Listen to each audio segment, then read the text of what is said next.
I'm playing this on iPad, but you can play this on Android.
I'm here working not as a media representative. You understand? There's a big difference. I am not looking for. Could you help me out for a sec?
Hey, hey, hey. Hi, everybody. Welcome to another edition. Actually, it's the second edition of Cannabis Chat. I'm Jimmy Young, the founder of Pro Cannabis Media, and I'm joined in studio today by an old friend named David Rabinovitz. David, great to see you. Good to be here, Jimmy. I always enjoy spending time with you on the air. It's never a dull moment, correct? No, it is never. Never a dull moment, and we are in our new Cannabis Chat Pro Cannabis Media studio. If those of you who have already watched this first show are now watching the second show, and I know at least a few of you out there are, we now have a new monitor with a logo of our show and everything. And if I told you it took me an hour and a half to mount this television onto this particular stand, no one should be surprised. David, I mean, I just have no fine motor skills. What can I tell you? Let me tell you about this show, though, okay? David's here to help me out. For the next 2 hours, we're going to live stream for the next 2 hours on the Twitch TV channel that Pro Cannabis Media has created over the last week. And we are looking forward to chatting with you. Our chat feature is open, but of course, I'm waiting to actually get on to that. That's a completely different animal. However, in today's program, we have a lot of good stuff to talk about. Right off the bat, though, because we are live streaming and we do date these programs by saying it truly is Friday, September 11th on your calendar, 2020. Now, David, as we talked about earlier, this is a very special day for me, but a very difficult day for many others. It was indeed one of the most tragic days in our nation's history, 9/11/2001, but that also happened to coincide with my son's 11th birthday in 2001. So if you do the math, it is Gabriel Young's 30th birthday today.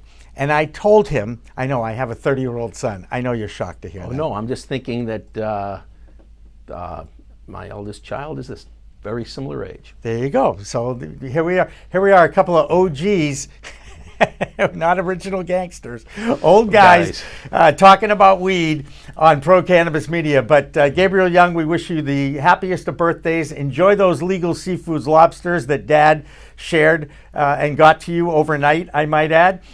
There's plenty of things we do have in common. One is the love of lobster. It is my favorite food, and I believe it is my son's favorite food as well. Just so I can understand. So when you say you shared, does this mean you got the lobsters from Legal, ate the portions you wanted, packaged up what was left and sent it to him? No, I sent him live lobsters overnight. Okay. Got it. Because you could do that on Legal Seafoods. That's true. Yes, and of course that's a great company. As long as it doesn't go through the post office. That's exactly right. It's a great company, and we are happy to be friends with Roger Berkowitz and Ida Faber, the marketing director there, who went to Tufts University. But I digress, because this is what I do when I have to fill 2 hours of time on a live stream, okay? Let's get back to what we'll be doing today. And Gabe, you can now move on to your party and enjoying your lobster and all that. So happy birthday to you. Okay, what we do on this show for the next couple of hours is talk about all things having to do with cannabis. We actually have a couple of interviews, friends of David, that we've lined up to talk with. There's an interesting development when it comes to the cannabis licensing process here in the Bay State of Massachusetts, which is where we are streaming live from our studio just outside of Boston. And we'll get to that news item in a moment. But first, we're going to talk about the national news of the day in cannabis, because guess what? There's been a few developments, some kind of shocking. And I guess the first one, and David, you and I talked about this briefly, is the news out of Nebraska, is that their Supreme Court now, even though there was a ballot initiative to get medical marijuana, the legalization of medical marijuana on the ballot in Nebraska, the Supreme Court, these prohibitionists in Nebraska took this to the Supreme Court, and the Supreme Court agreed that the question that was posed to the voters was more than just a single subject. They had 4 or 5 subjects buried into that question. They call that log rolling, Jimmy. Log rolling is what they called it. That's right. And I didn't know that. if you want to learn about log rolling, you can just read about what Cumberland Farms is trying to do in Massachusetts. Oh, you might as well share that with us, David, being the ex-reporter that I used to be, you know. Okay. So if you're interested in marijuana, then you may have picked up late last year, the beginning of this year, Cumberland Farms had put a lot of effort into getting a ballot question onto the Massachusetts ballot for this coming November to expand the limit on the number of package stores, carry-out liquor stores that somebody can own. Right now, I think it's 9 is the limit. It's got a real interesting history. I read about this earlier in the year. It just so happens that marijuana retail licenses in Massachusetts are tied to the number of carry-out liquor licenses in a community. So if a community has 10 carry-out liquor licenses, then unless they've banned marijuana, they have to allow a minimum of 2 marijuana stores. It's equal to 20% of the section, what we call Section 15 liquor licenses.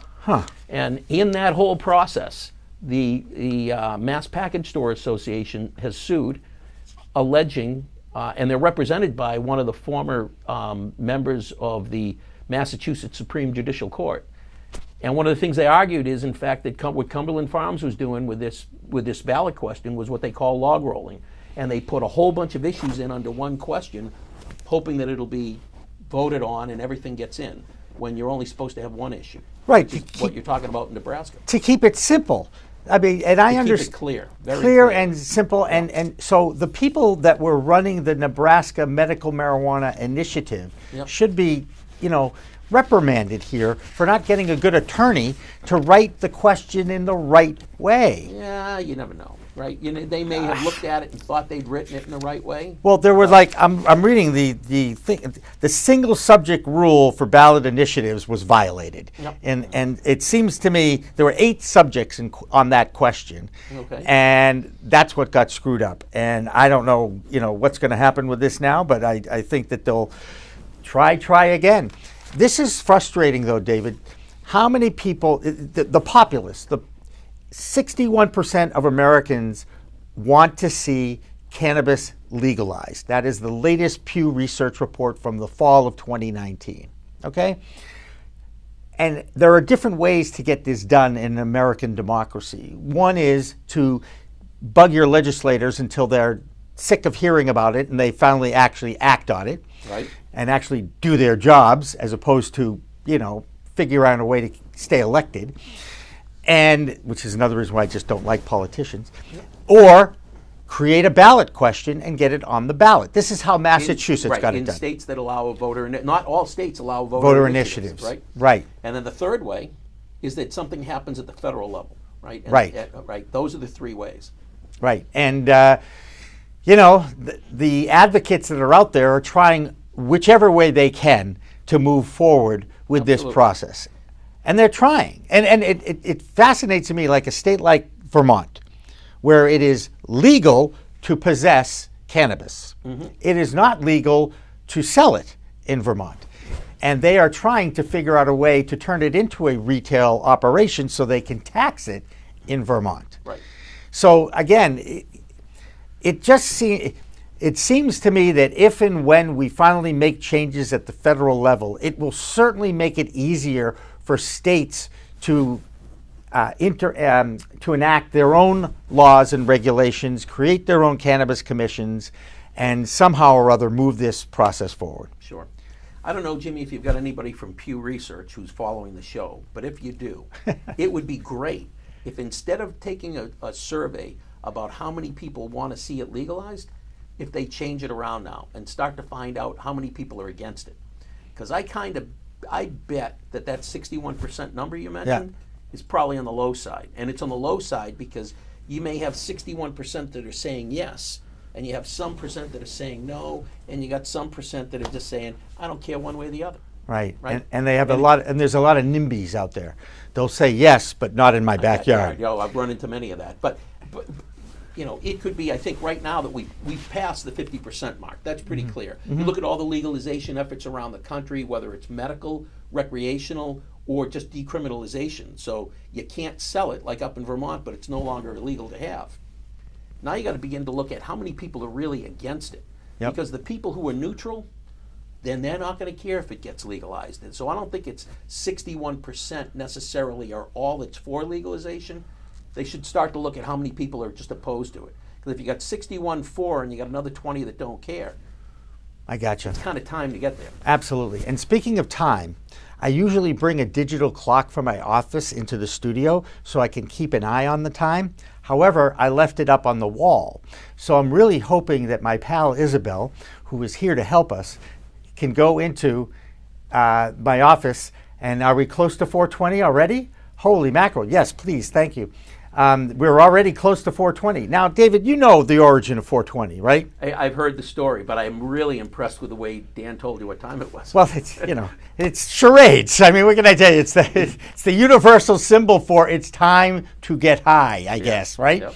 And 420 is, of course, the time around America that everyone has anything to do with cannabis on the advocacy side understands it is time to take a time out and relax. So the way we do it here on Cannabis Chat is I get to reminisce a little bit about the year 1971, because that was the year that the Waldos, these high school kids from San Rafael, California, used to meet at the Louis Pasteur statue after school and get buzzed. It eventually became a code for the police to use when there was actual marijuana smoking in public. They'd say, there's 420 going on out there.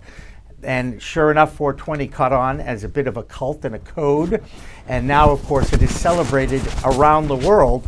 And there are these 6 guys called the Waldos who've become some celebrities. And I'll be perfectly honest, David, we're after them. We want to talk with them, and we want to get them out here. In the meantime, there's a certain song that we used to listen to back in the day in 1971, which does coincide with the first time I tried cannabis. I'll admit it, okay? I was 14 years old at the time. Do the math, I'm 63 now. Anyway, he sang this song called Shanty. We love Jonathan Edwards. We also love the Portsmouth, New Hampshire radio station that he appeared on and sang this song live in studio, and courtesy of our friends from that radio station and Jonathan Edwards, here is Shanty.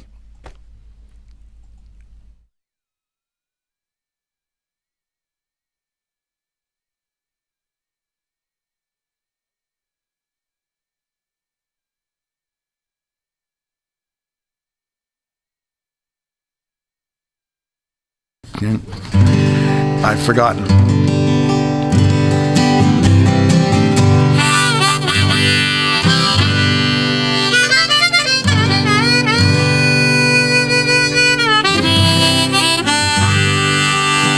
We had a saying in our old band, one of my first bands in 1966 or so. What are you going to do tonight? Oh, just, like every other night, just going to lay around the shanty and put a good buzz on.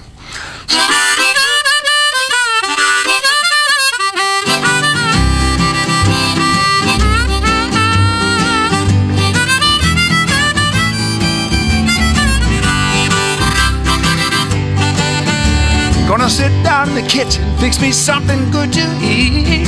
Make my head a little high, make the whole day complete. Gonna lay around the shanty, oh mama, and put a good buzz on. Pass it to me, baby, pass it to me slow. We'll take time out to smile a little before you let her go. We're gonna lay around the shanty, oh mama, and put a good buzz on.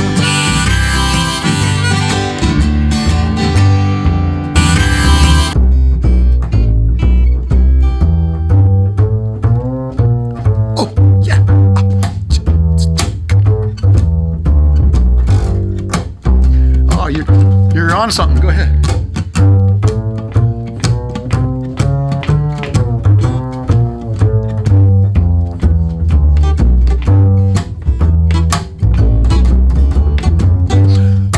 Rick Brodsky, everybody.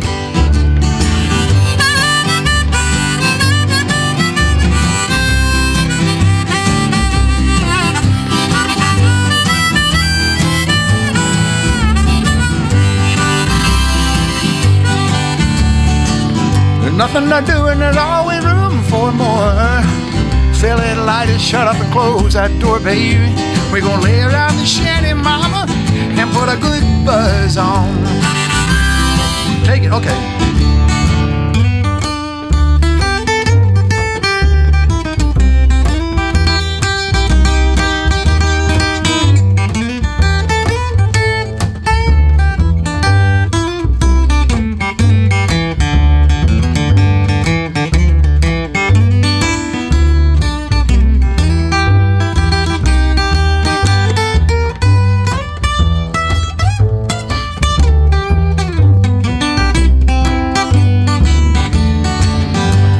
Prohibition never works, it's time to realize it. It grows in my backyard, it's time to legalize it.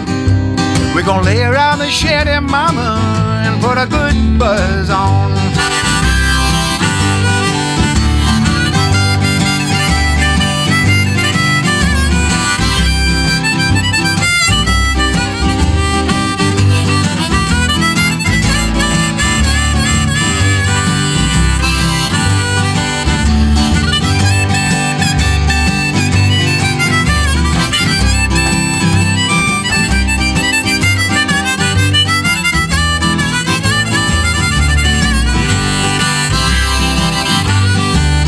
I'm gonna sit down in my rented car, I'm gonna jam it into drive.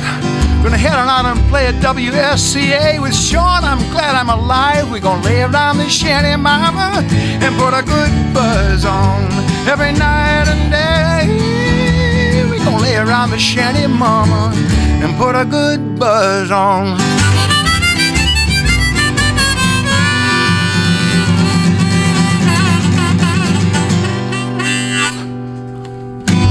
Nice. It's Friday. Thank God. Thank God Jonathan Edwards is joining us live in the WSCA studios. And I'm thanking God that it's Friday, too. And I made it to another Friday. And that's WSCA out of New Hampshire. And that's where Jonathan Edwards is from. So you recognize the song. Oh, I absolutely You're the only one in this room who would remember 1966 besides myself. Okay? Anybody who was old enough to have drank on Friday nights at the Ground Round restaurants would know that song. The Ground Round, another restaurant, blast yeah. in the past. Yes. All right. So, anyway, now, on 420, during our Cannabis Chat shows, we will pay homage and honor Jonathan Edwards with that song because it was such an impact on my life back in the day. Do you remember an AM daytime radio station in Boston, WCAS, out of Cambridge? It was what they call a daytimer, and it was an alternative rock station on the AM side when WBCN dominated the FM side. Now, you do remember WBCN. What did BCN stand for? Boston Community Network. I don't know. Boston Concert Network. It was a classic music station before it went rock. Right. Well, that much I know. Some great books, some great people came out. Charles Laquadera, Tony Berardini, John Layton, little Bill Lichtenstein, who one of these days I'm going to reconnect with him. Mark Parento? Mark Parento started there. It was a lot of the history of Boston radio. Boston radio was WBCN for a lot of years. But WCAS, AAF, right? But WCAS was this little Cambridge station, and they used to play Shanty. Wow. And we used to hang around the Shanty waiting for it to come on, if you will, back in the day when we were all growing up. But this is Cannabis Chat. I'm Jimmy Young. This is David Rabinovitz. We talked a little bit about some of the news of the day. I'm going to briefly go through some more and then get into the issue that you are attached to, if you will, in Massachusetts, and certainly know something about. And there was a development in Massachusetts over the last few weeks, and it does impact the cannabis community, so we will talk about that. Unfortunately, the Mother Nature has wreaked havoc both in California with all those wildfires destroying flower cultivation in California. The 70 degree Fahrenheit range in Colorado, they dropped 70 degrees. In a day, right? In a day, I think in a matter of hours, and snow shows up, and that too wreaked havoc on the cannabis crops in Colorado. So a lot of cannabis now is getting destroyed. Both legal and illegal farms are really having troubles because of Mother Nature. Didn't stop the state of Florida with their new edibles that they're doing now. They've had something like 250 million projected sales in the first year. Maine, as you know, And Florida is medical only. Medical Bear that only. in mind, right? That is a medical edible. A medical edible. And Maine is starting to issue their first adult use recreational. 2 licenses, right? Right. And I think, did Nucleus One get one? I think our friend Jacques Santucci up there actually picked up one. I'm not 100% sure, but I think he did. That. And, this is something I have to talk about, because I'm like reading about this, and I'm like, you got to be kidding me. David, you know, and I know everyone in this who's actually listening to this and has any interest at all in Cannabis Chat knows that the odor of the flower is pungent. It's a very strong odor. Whether it is being consumed by whether it's being consumed through inflammation or inflammation, or it's being consumed or being grown, right? And if you walk into a dispensary that happens to have a grow underneath, like ACS in Bridgewater, our friends that we were showing the grow cam, you could smell it in the parking lot. So there is an odor that's very pungent. Well, I guess that this odor now has become an issue in Washington State. And sure enough, they're going to put a task force together to see if they can figure out a way to either control the odor, or does the odor of the plant actually impact human health? Right. Now, I don't know. How petty are we really here? Really and truly, are we being petty about this? Because I just don't get why. This is a crop. It's a plant. Do all plants have good odors? No, they don't. There's some plants that stink. Fertilizer, by the way, is poop, and it stinks, and no one seems to care if that has any effect on human life. Right? Okay, so that's just my little rave about that. If you've got an issue, you can always find a reason. Right. Now, have you ever heard of the Racketeer Influenced and Corrupt Organizations Act? That's a federal RICO. statute. RICO. RICO. RICO has 2 applications. It was originally designed. And they're suing the state of Massachusetts, Colorado, California. They're up to something. Yeah, that's typically civil RICO when they do those kind of things. Okay. Right, because criminal RICO can only be brought up by the government. Okay. And to be a racketeer, you need to have completed 10 predicate acts, as they call it. I regrettably was once exposed to the RICO Act. Not for something I did. I worked for somebody. Okay, I get you. Yeah, we don't need to go there. No, we won't. And when I think of RICO, I think of I the learned old. a lot about RICO back then. Yeah, and Rico was one of my favorite baseball players growing up, Rico Petrocelli. Petrocelli, sure. That's right, and he actually was a guest on the old Jimmy Young Sports World, and I enjoy Rico Petrocelli, still do. Does odor devalue the farm, and does it harm your enjoyment of your farm? Because that's what Rico is concerned about now. Ooh, it went to sleep. Come back. Come back. There we go. There you go. All right, now I know exactly what to do. But it went to sleep, Dan. Okay, it's all right. We can wake it up once in a while. I now know the magic touch. It's on my side, so I got it. This is all the behind-the-scenes stuff that you usually don't get when you're in a live television studio. But we're live streaming, okay? And anything goes when you're live streaming until after the fact, let's just say. All right, now let's talk about the big news in Massachusetts.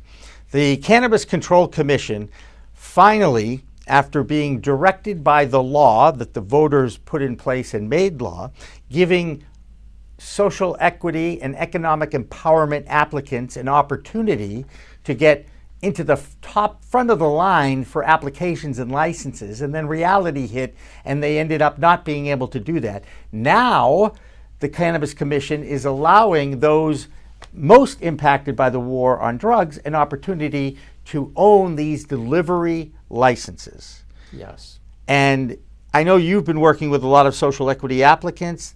They must have been elated when they heard this. Well, they were elated that the commission was actually going to, quote, drop the application, meaning open the application window. And when that application window opened, there were 20-odd people that applied right away. I think they're right. Last time I checked, I think there's 37 in the queue, 11 applications that are just submitted applications, and there were 26 last time I checked that got pre-qualified. Those are pretty good numbers, right? For a special license class that when it came out was just not going to be very profitable. Right. It is, for everything the commission had done, social equity in Massachusetts has fallen flat in its face. Right. And they're now starting to get it lifted up. And I could sit here and argue it from 3 different chairs. I could argue it as somebody who is looking to get a marijuana retail license. Mm-hmm. I think it's horrific that you're going to allow people to just open up in a commercial area without all the overhead and expense of a retail store, and then start to sell direct. Right? Not fair to the retailers.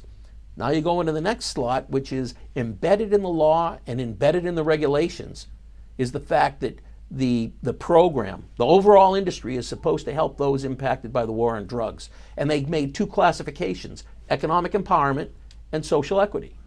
And those people haven't been able to get into the industry for a lot of reasons. And there were delays in the very beginning having to do with their program. And by the time they finally got out of the gate, a lot of the opportunities were gone. There's only a limited amount of retail licenses. And then you go to the third part, which is, so they deserve a fair chance, right? It was embedded in the law. And then you go to the third part, which hasn't been talked about, but the home delivery operators need to have a home delivery service agreement with a retailer. So as soon as the application dropped, all the players ran out to try to get those agreements. And I've been in on some of those calls. And the big guys, who a year ago when they came up for their license renewals, was scolded by the commission for not doing enough for helping out the wider communities and social equity and economic empowerment applicants, they stepped up and they said, we'll help you for 10% of your business, or 9.99. We'll help you go through the process. We'll help you get a host community agreement. A lot of the things they were offering to help with, in my estimation, had minimal value. Because if you're going to bring somebody into your facility and they're going to grow a business, they're going to have to leave. And when they leave, getting them a host community agreement in your town doesn't do them a lot of good, right? And they wanted 9.99% for doing that. So I have very little sympathy for the bigger players that are now complaining about this, because very few of them, from what I heard, actually stepped up and said, we want to partner with you and we'll help you out. Most of them were more predatory. Things like, I'll let you deliver for me, but I need an exclusive relationship, meaning you don't deliver for anybody else. Anybody who understands economics knows when you only have one customer. That's not good. Right, that's not good. And I don't even understand economics, right, but I understand the pricing power goes to the buyer when there's only one. Right, I get it. Yeah, that makes sense. And so what they've done now is this will be the most valuable license class, hands down, in Massachusetts. And sure enough, yesterday on our Weed Talk News program, and let's talk a little about Weed Talk News and our relationship with our flagship partner, Kurt Dalton and Cannabis.net. Every week, Kurt Dalton and I get together. We come up with about 10 different news items. We also have reports from Deborah Borchardt out of New York, the Green Market Report. We have a report out of Canada from Solomon Israel, from MJ Biz Daily International up there, and also from Washington, D.C., from Phil Adams, and he is part of the Vote Pro podcast crew. So those three reports, in addition to Kurt and I, as we look at the news items of the week in cannabis, and we comment on them. Kurt is definitely the more connected and cerebral of the two of us when it comes to cannabis. So I'm going to allow Mr. Kurt Dalton to express his opinion about the value of these delivery licenses in Massachusetts. This is the golden goose of a license. This is a license that everyone would want. It is the most valuable license, as I've talked to different people in Massachusetts. Until this point, a delivery license had to buy at retail and try to sell at retail plus. Not going to very good business formula without any margins. But now, like you said, you can literally be a dispensary on wheels, buying at wholesale, selling at retail, and you deliver to the person. This should scare the bejesus out of brick and mortar businesses and dispensaries. This is a disruption, absolute disruption, and these will be the most valuable licenses in Massachusetts. I agree with about 98% of what he said. Right on target. Yeah, he usually is. Right. Here's the only issue is the way it was set up. The delivery firms were not buying from retail. The retailers sold it just like a restaurant sells their product, and the delivery firms were then scheduled. They would come in, pick it up, or pick up a bunch of orders and deliver it. They were order fulfillment. They were DoorDash. They were Uber Eats. Right. They were those Grubhub. Yep. And then you were going to have marijuana delivery that would be in that same bucket. And now, of course, it's different. Right. And now, of course, they'll have an opportunity to actually have a business. And as Kurt said, it's a very valuable license to have. Sure. And it's going to have a huge impact. Most people don't get the impact that this is going to have on the Massachusetts industry. Are there any other states that are legal out there that are doing a similar delivery license? I don't know. I know there's operators. California is still like the Wild West. Right. There's still a lot of illegal operators out there. But I know in California, there's at least one company that they have all the product in their vehicles, and they are mobile stores. They get an order, they go back, they pack it, they go to the house, they drop it off. These are unmarked cars and unmarked vans, I'm guessing. I'm not so sure that they're unmarked in California, because some of the pictures I've seen, they've got logos on it. But the issue is, in Massachusetts, the way it works is you will submit your order to whoever you're submitting it to. They'll fill it, put it in a bag. That bag will get put into some kind of a vessel, a container, that goes into the vehicle. It's locked down, and then there's two individuals in the vehicle. There's a driver with a shotgun sidekick. But no shotguns in the car. No firearms allowed at all. That's what I figured. Good. In the vehicle, on the persons, in the stores. They make the delivery. They let the customer know they're there. The delivery agent in the passenger seat gets the order, delivers it. Gotcha. Now, if Mr. and Mrs. Jimmy Young happen to order some weed, and it was ordered by Mrs. Young, and she's not home, they won't leave it with Jimmy. Right. I know that. That makes sense. It is very, very tightly regulated that way. Well, right? Lord knows in this industry, David, there are more regulations than any other industry, certainly a new industry that has projections as high as they are making for the cannabis industry. And I just want to do one more shameless plug about Weed Talk News. That entire show will follow Cannabis Chat at approximately 6 o'clock, or when we just run out of things to say and I'm done for the day. That's another thing I kind of like about this. Is like, you know what? If we're done, we're done. But we've got plenty to talk about. And in fact, in just a few minutes, we'll talk to one of your friends, and it's Aaron Goines, right? Aaron Goines, yep. Right, that I think we're going to talk to in 5 minutes. And tell me a little bit about Aaron and why we're bringing him into our show on a phone call. So I'm going to tell you very little about Aaron, only because I don't want to steal his thunder. Okay. Aaron is a really sharp guy. Lives down on the south coast of Massachusetts, former derivatives trader on Wall Street. Yep. So this is nobody who's got any dust settling on him. Yep. Real sharp guy. You're going to hear from him how he was one of the driving voices to explain the numbers to the Cannabis Control Commission, the commissioners, as to why this business model, the way it was constructed, was not going to be profitable. It was going to leave the delivery agents at the mercy of the retailers, and there was no way it was going to generate any kind of generational wealth, which is one of the issues that underlying all of this is to try to take people in disadvantaged neighborhoods who typically don't get a shot, right, and say, now you can get a shot at a new industry that's profitable to make some money. Because if you begin to understand economics and all that sort of thing, if you want to stop a lot of the riots that we have, people have to have an opportunity. And it's that issue of holding them back and not giving them an opportunity that feeds into a lot of the problems we're having right now. This is one of the things that would solve it. Right, or creating so many regulations and so many stopgaps, if you will, that it's almost impossible unless you have a ton of capital to start in the cannabis business. Yeah, and there's a disconnect, right? The license is given out at the state level by the Cannabis Control Commission. They have a mandate, make social equity work. But to get to the Cannabis Control Commission, you need a document from a community that says that they'll allow you to operate there. That's called a host community agreement. And who in this studio was able to actually get a host security agreement, host community agreement, without having a lease in the town? Let's not go down that road today. That's from last year. Okay, but you've moved on. I know. I understand. Right, but you know and now I just lost my train of thought. Of course I did. That's what I'm really good at. I disrupt people's trains of thought as we move forward here. But you are talking about the different regulations and the layers to get into that business. At the local level, you need a host community agreement. Right. So now you go before the local body, your city council, mayor, or board of selectmen, or select persons. Because more and more communities in Massachusetts, interesting tidbit, Jimmy, we'll go down a quick rabbit hole. We refer to them as Board of Selectmen, regardless of the gender. That is embedded in the municipality's code, so to speak, that's what it's called. And if they decide they don't want to be the Board of Selectmen anymore and they want to be the Board of Select Persons, they have to actually go through the state to get permission to change that at the local level. Aha.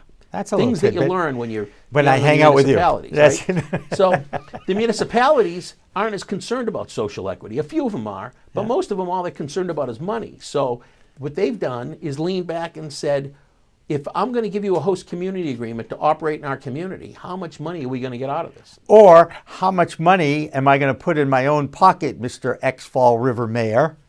Thank you. True, but I think he's the exception, not the rule. Well, I think he is the most exception. Most of the communities are really interested in how much money they can, and I think improperly to a degree, they can squeeze out of these operators. Right. And when you have operators, I went through one of those.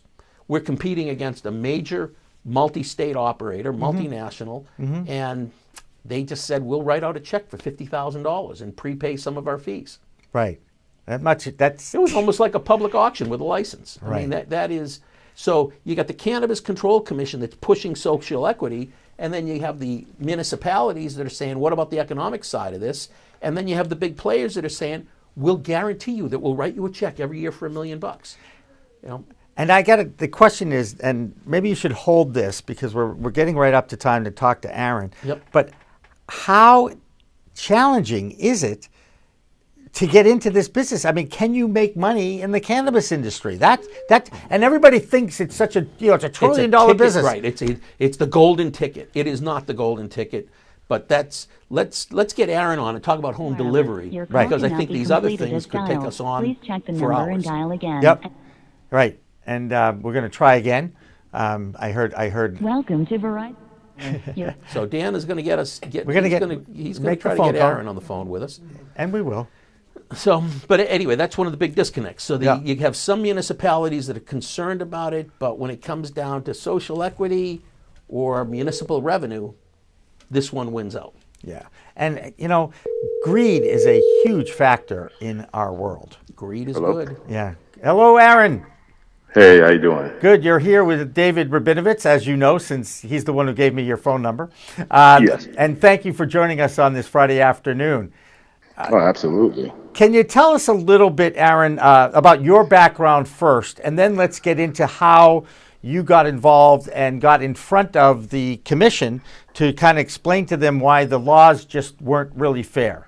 The rules. The regs on home delivery. Right. How the economic model wasn't going to work. Right, but tell us a little bit about your background in derivatives, because my older brother Mark was named the top derivatives attorney in the country for about 5 years running by Lawyers Weekly. And Oh, really? Yeah, Okay. he has the same last name as me, but you could figure it out from there. But tell me a little bit Yes. about how you got into that, because that is not something you just study and you get a license for it and you go out and you do.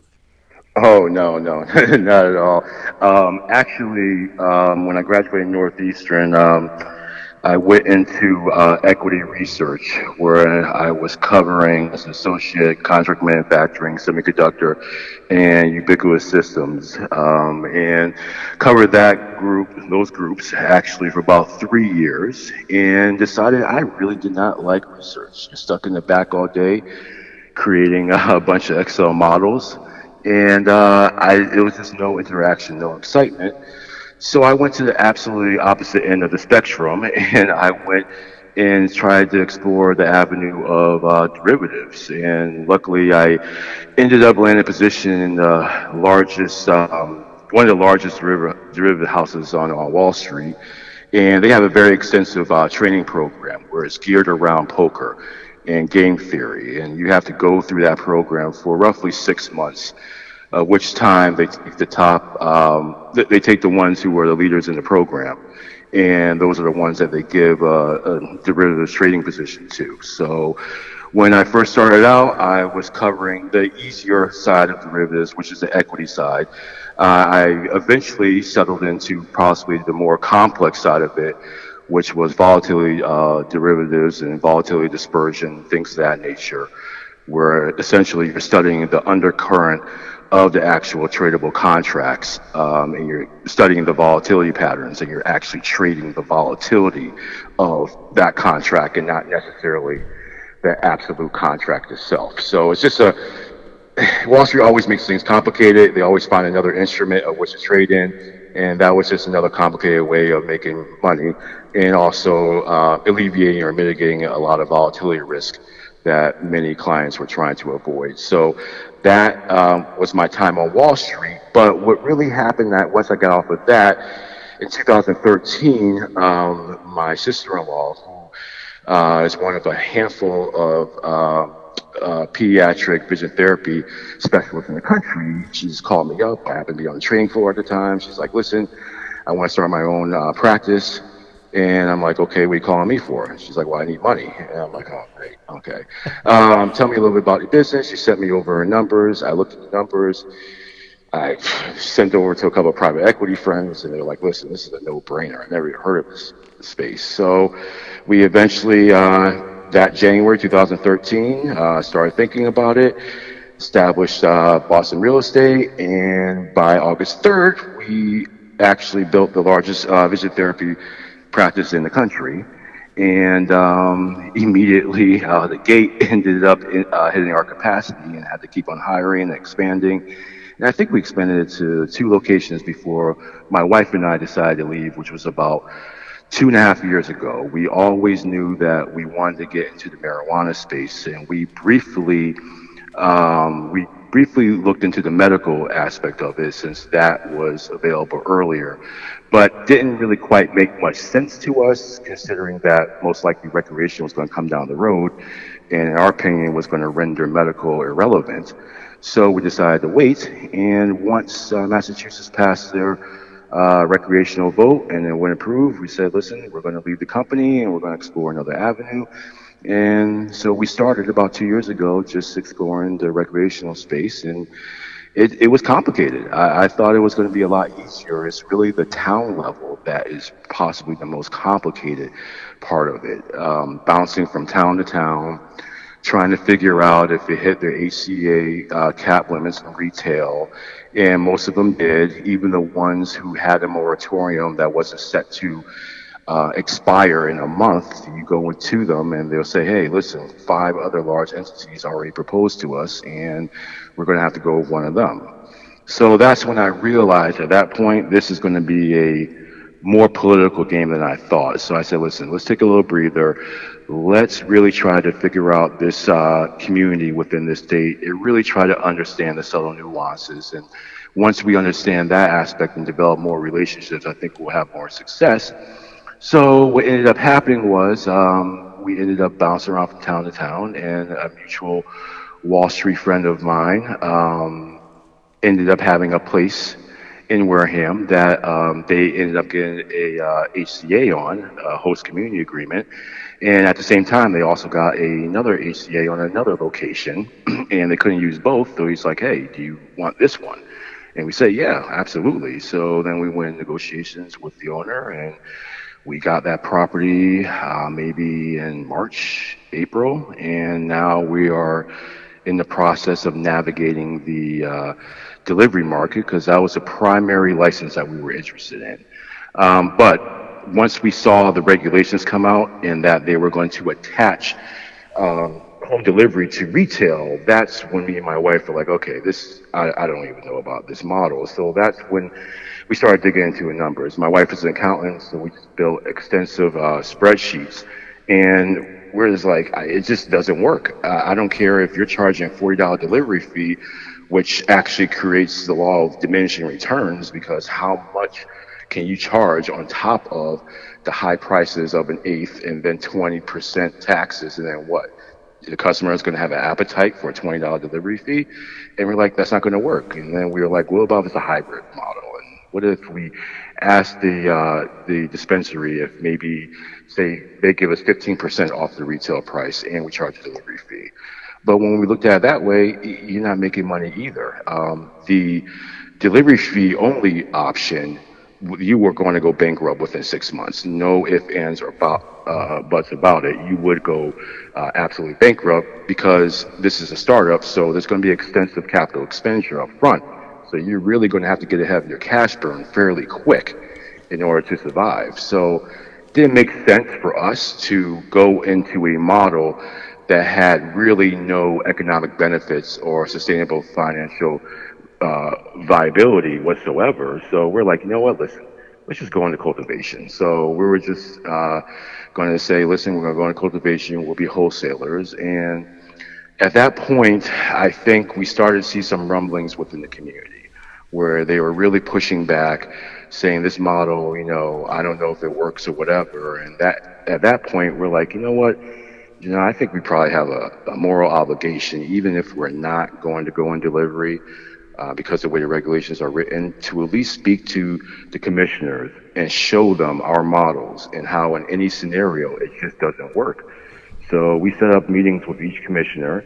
I think Commissioner Hoffman and Commissioner Tata were the first ones. And we showed it to them, and Commissioner Hoffman really latched on very quickly. His background is in venture capitalism, so he really was able to grasp it. And it was an eye-opening event.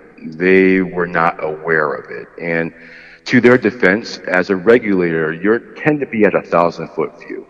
And you're trying your best to not create an environment that is anti-competitive or restrictive in any ways.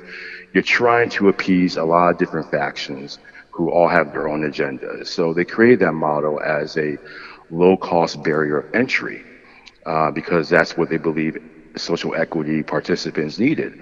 And my wife and I, we just basically said, listen, this is marijuana. This is expensive venture, period.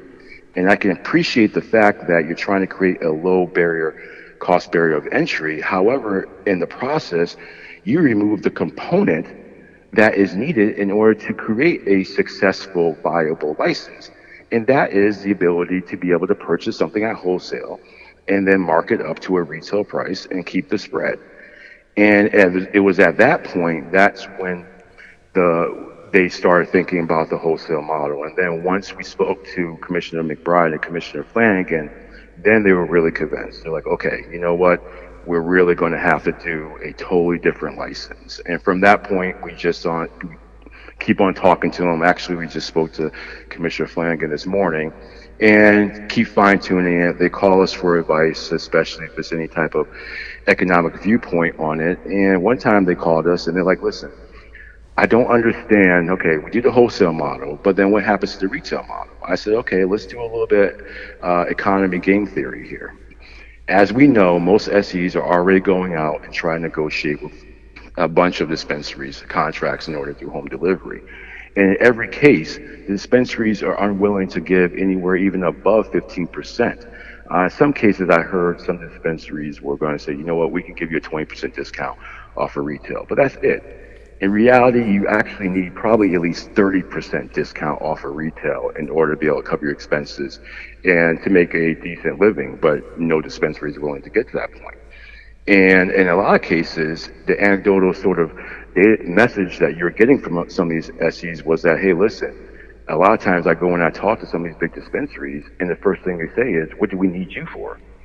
And so there was that level of, I don't want to call it arrogance, but a level of power that the dispensary had in negotiations versus the SE. So I presented the economic theory to Chairman Hoffman. I said, listen, what you need is a separate license, such as wholesale, that is going to be outside the ecosystem of the retail-only delivery option. If you have that, you're now going to have people who have the same margin considerations as the dispensaries. Thus, you're creating more competitors. And we already know that dispensaries want to be engaged within the home delivery market. They just need that nudge to get them there. So if we create enough economic stress on their model via wholesale delivery license model, then that will give them the incentive to say, you know what, we're going to have to give these social equity participants the margins necessary in order for them to deliver for us, or else we're going to get destroyed by social equity participants who are able to get a wholesale license and get the funding for it. That is my belief that the dispensaries in the state have been operating in a very insulated ecosystem for a number of years now, where they have very high retail prices that they can charge, a very limited supply. So you have an extreme, supply demand inefficiency. It's a high demand, very limited supply, and they're making a killing in terms of margins. So they need something right now to bust through that ecosystem that they have in order for them to start feeling some financial, I don't want to say financial pain, I don't want anybody going out of business, but they need to feel competition. And once they feel that, they will want to engage and get into this market, because the overarching common thread was with all these dispensaries, they all wanted to be in home delivery. However, they all want to own the entity to operate within home delivery. So that is their issue. And so the second point that we pushed to the commissioner body, and we said, listen, in order to make this economic theory really come to fruition, you're going to have to extend the exclusivity period, not only in order to allow enough time for the economic forces to take place. However, I don't care what industry you're in, doesn't matter what business it is, you are lucky if you break even by your third year, and that's lucky. It's more like 5 years. And we said, listen, you guys have a mandate that you have to look at the metrics to see what the level of participation of SCs are in this marketplace, how successful they are, how profitable they are. And I said, you have to give yourselves enough time in order to make to collect the amount of data that you need to make the appropriate evaluation of whether or not to extend the program. So we were like, you know what, we should extend it to 5 years. And I think Commissioner Flanagan was the one that said, listen, at 5 year point, what could possibly happen is we can have some pushback from other interest groups saying that that's anti-competitive or that's too long of an exclusivity period. So from that point, we're like, okay, we need a more reasonable ask. Let's ask for 3 years plus the option to extend it an additional year. And luckily, this past Friday, they actually made that decision, and they decided to go with 3 years with the option to extend it additional 12 months with no definitive end date in that. So they can, in theory, keep on extending it every 12 months after 3 years if they haven't met the metrics necessary to be deemed as, social equality has been quote unquote met. So that's really how that has happened. I mean, listen, the fight is still continuing as we're going on. There was some rumbles about putting a tier system on home delivery, which we fought because retail does not have that option. Why does delivery have to have it? Then additionally, there were other, associations, other groups with their own agenda who were then putting out certain terms in order to poison the well, such as, hey, if you allow social equity to be able to do home delivery or wholesale delivery for 3+ years, you're basically going to create an Amazon. And, my rebuttal to that, if they were ever going to say that to me, is, listen, you've allowed Walmart to operate within the marijuana space in Massachusetts for 3+ years now, and I haven't heard any uproar about that. But now social equity has the opportunity to be engaged in this market that doesn't allow for others to get into it and have it a wholly owned, entity of their own. Now we have a problem with that. So that is how I keep pushing back, and I think we've been successful with this. Is that we've been very clear, we've been very concise. You ask for it, you have reasonable but aggressive ask. Some people are like, social equity should be able to own the home delivery licenses indefinitely without anybody else getting into it. Well, yeah, maybe, I guess, if you want to right the wrongs of 200, 300 years, but realistically that's not going to happen. So we got to actually sit down and have a reasonable ask that achieves our agenda, and I believe 3+ additional years will serve that purpose. Cool. Go ahead, David. Aaron, I got a couple of questions for you. And I know you were on a lot of calls with retailers, right? When you were working on trying to get the home delivery service agreement in place, that sort of thing. And you and I have had a number of discussions, I guess, collaborating together. Some of the calls I was on with established retailers, and I'm talking about medical operators who became recreational operators. So those are the big players in Massachusetts. I've heard operators say to home delivery agents, we'll cut a deal with you, but you have to be exclusive to us, meaning we'll be your only customer.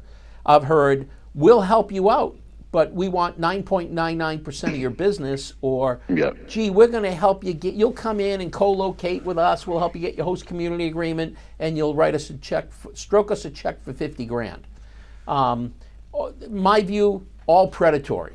Yes. What did you run into any of those experiences in anything that your team was doing, or and mention a little bit about MCAD and what you do with them as well?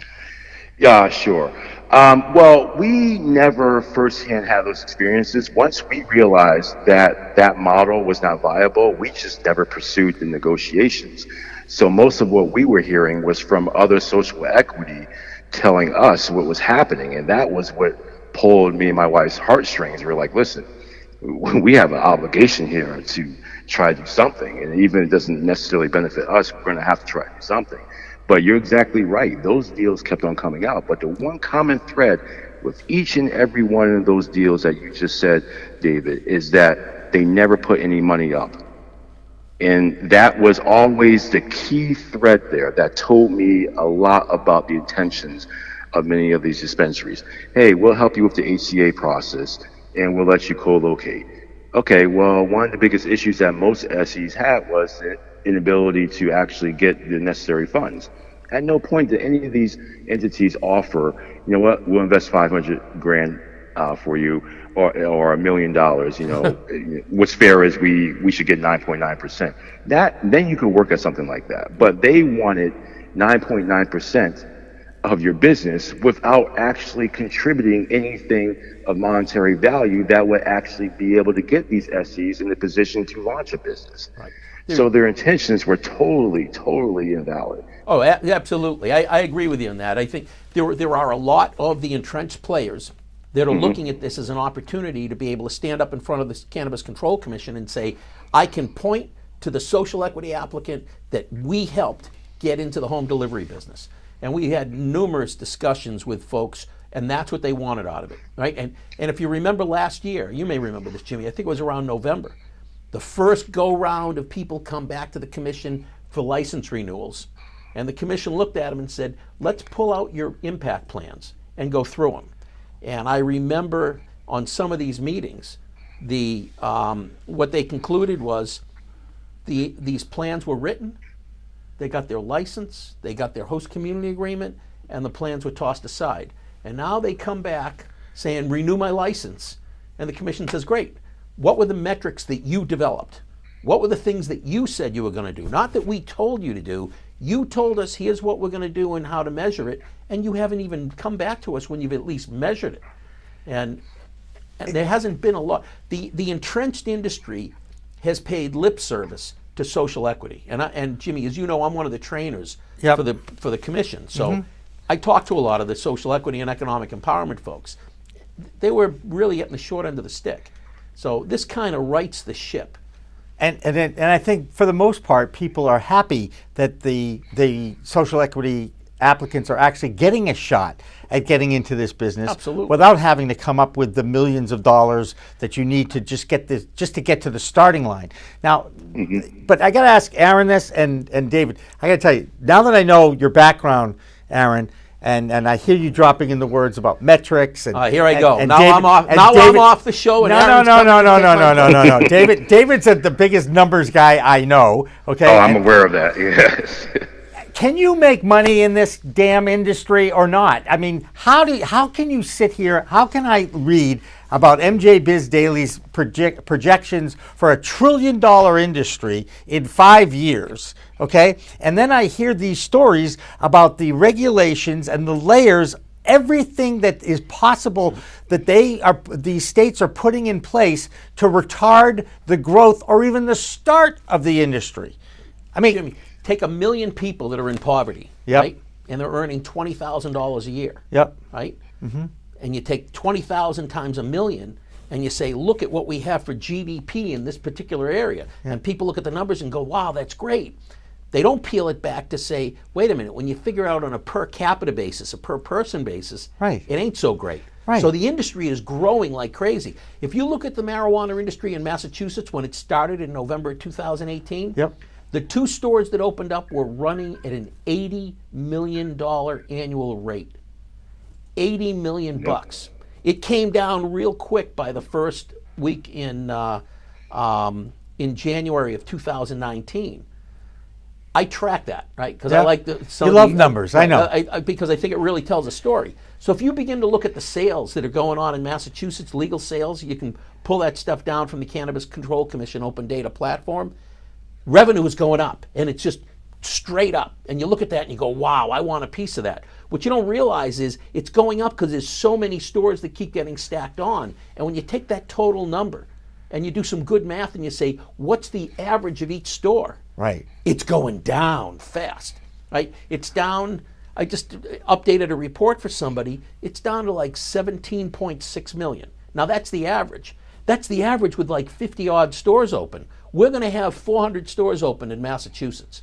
I'm absolutely certain of it. Right? Not next year, because it takes Within 2 years. Okay. Oh, hold on. You're going to see. You look at the amount of provisional licenses that the Cannabis Control Commission is approving in the meetings now. Yeah. It's huge. And if you track the numbers, right? In yesterday's meeting, they have a table at the very end of their PowerPoint, which is one of the tables I put out for the past couple of years where I track all the licenses. Yeah. I think I sent something in and I asked them a question about it. And I think they kind of like the table. But when you look at the table, it tells you how many licenses there are for each type of license and how many are app submitted, provisionally approved, final approved, commence operations. And when you look at those numbers of how many retail stores are in the commence operations phase, and then how many provisional licenses are behind it, within the next 6 to 8 months, we're going to double or triple the number of stores that are open. I would say that by next summer, there's going to be close to 200 stores open, 150 anyway. And how many will close within 5 years, David? A bunch of them, because think about this. We have a 1.8 to 2, and Aaron, I'm going to slow down because I want you to jump in and challenge me if any of my numbers are wrong, right? Because he's way smart. He's younger than I am. He's way better looking and way smarter than I am. He made it to Wall I'm not that Street. much younger. I'm 43. I barely got Wait, hang on a second. You threw your age out, Aaron. How old are you? I'm 43. Yeah, he's young. He's a kid. Right. He's 20. Well, he's certainly 20 years younger than me. I can tell you that. So, but anyway, go do your thing. So you've got a 1.8 to $2 billion market. Yeah. I figure there's going to be 350 to 400 stores, right? Because when you look at the number of stores in the queue and then add in Cambridge, Somerville, Boston, Natick, right down the street from where we are now, Norton, and a few other communities, Westfield's giving out a couple more, that's going to get us up around 400. So now you do I actually think it's a higher number. You think it's going to be more than 400? Yeah, well, because think about it. Think about what COVID has done to the balance sheets of every one of these towns. Yep. And I look at a town like Dedham, Route 1, where probably 70 or 80% of their tax base is probably those stores that were half closed or half capacity. Yep. These towns are hemorrhaging. Even the town of Wareham that we are going to be located in has a $2 million budget shortfall. So I think the towns that are no towns are going to all of a sudden be embracing marijuana, and that the towns that are yes towns are going to try to figure out some way of expanding the number of licenses that they have. I'm not going to disagree with you on that. I still don't see it going too much. If you got a $2 billion market and 400 stores, then you're talking about $5 million per store, right? Meanwhile, if you look at the projections, somebody just applied in a South Coast town and was reviewed the other night by the cannabis committee they have online. I understand they were not terribly sympathetic to the application. And if I recall from the way it was described to me, the operator stated they were going to do $17 million a year. And one of the people from the town... What kind of license was that, David? Retail license. Retail on the South Coast? Retail on the South Coast in a town that is surrounded by towns that have multiple stores. Only one town is banned it, and this town will have 2. And these people think they're going to do 17 million. The town itself is good for 6 to 7 million, right? And somebody on the reviewing committee pointed out as they went through the application that they thought the number was excessive. One of the operators going into Framingham projected within a couple years they'll be at 30 million. If you go on Route 9 all the way out to Southborough, which won't mean anything to anybody who isn't from right around here, the 8-mile strip from Southborough through Framingham, through Natick to the Wellesley line, that 9 mile strip is going to have about a total of, I think, 8 stores. I think there's 6 in Framingham, and there's going to be 2 in Natick. Yeah. The total market is going to be about 50 million that they're going to bring in. Meanwhile, you got one person who's enticing the town or one of the municipalities to give them a host community agreement by saying, we'll do 30 million. And many of the municipalities have no understanding of the market. They haven't asked people to say, tell us how big the market is and how you got it there. Yeah. And they just look at the big numbers. Oh, you'll tell us you're going to do so much business, we'll get $1 million a year. We'll go with you. I mean, there's a lot of people who are making promises that they're not going to come through on. Right, and I know both of you guys have dealt with business plans and projections and hockey sticks, and when you go in front of investor groups, it always is pie in the sky. It always is inflated projections and what have you. But it does seem that there is a trend in this business, in this industry, that of over expectations. And if you look across the country in more mature markets, California, Colorado, Washington State, Oregon, nobody's writing stories about how I made $1 gazillion in cannabis. Well, in fact, if anything, it's the opposite. Think about the very end of yesterday's meeting with the Cannabis, not the very end, but toward the end of the Cannabis Control Commission meeting yesterday, they're introducing a whole new subject, and that's receivership. And how do they declare that somebody is going to be put into receivership, or when they run into financial trouble, how do they have regulations that deal with putting a receiver in, right?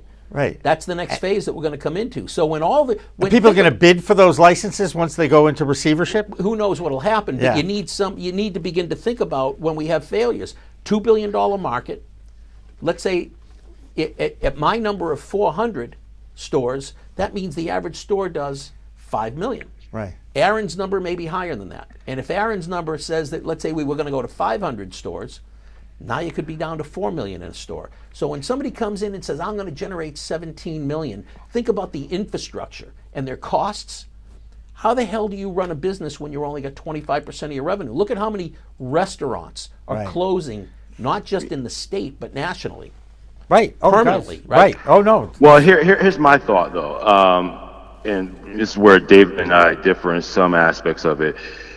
This reminds me back when I was on Wall Street during the dot-com era, and I mean the insane valuations that Right. were I've heard projected on stocks that haven't even shipped the product yet. Right. Right. What's insane? It's just that you saw these ridiculous $100 billion market opportunity for cloud computing and all these other things. Some of them actually came to fruition, like cloud computing and fiber optic cable laying, and others didn't. What one component is that we really cannot anticipate is the demand side of this. Now, I see the supply side with the number of stores, things of that nature. And I agree, there are going to be a lot of stores open. There's going to be a lot of carnage as well, too. I have yet to be able to effectively be able to model the demand side of it.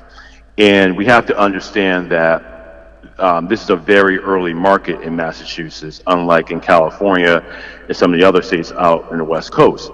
So my thought process is that many are banking on the fact that as it becomes more normalized, as it becomes more socially acceptable, that you're going to have more entrants into the actual market, thus creating more demand. I think home delivery is going to be one of the conduits of that. You have a whole subpopulation, and I have some neighbors who are lawyers and doctors and stuff who do use cannabis as their evening wine now, but who would never, ever step foot into a dispensary for fear that the one day that they did do it, it will be their client or their patient that sees them doing it, and they'll probably be up to the medical board review tomorrow or get disbarred if you're a lawyer. And that's just some of the other. But there's the belief is there is a subsector that is still here that wants to partake in this, be able to use cannabis, but there still is a fear around it. I think home delivery could increase that amount of demand, bring new entrants into the market. Now, I do agree with David. I think there's still going to be too much supply. And I think there's going to be too much supply in a lot of the smaller towns, in a lot of the lower population density sort of towns. The areas of pockets, there's going to be pockets where you can make money. In certain areas of Boston, I think you're always going to have a steady stream of demand, especially the closer you are to tourism hubs.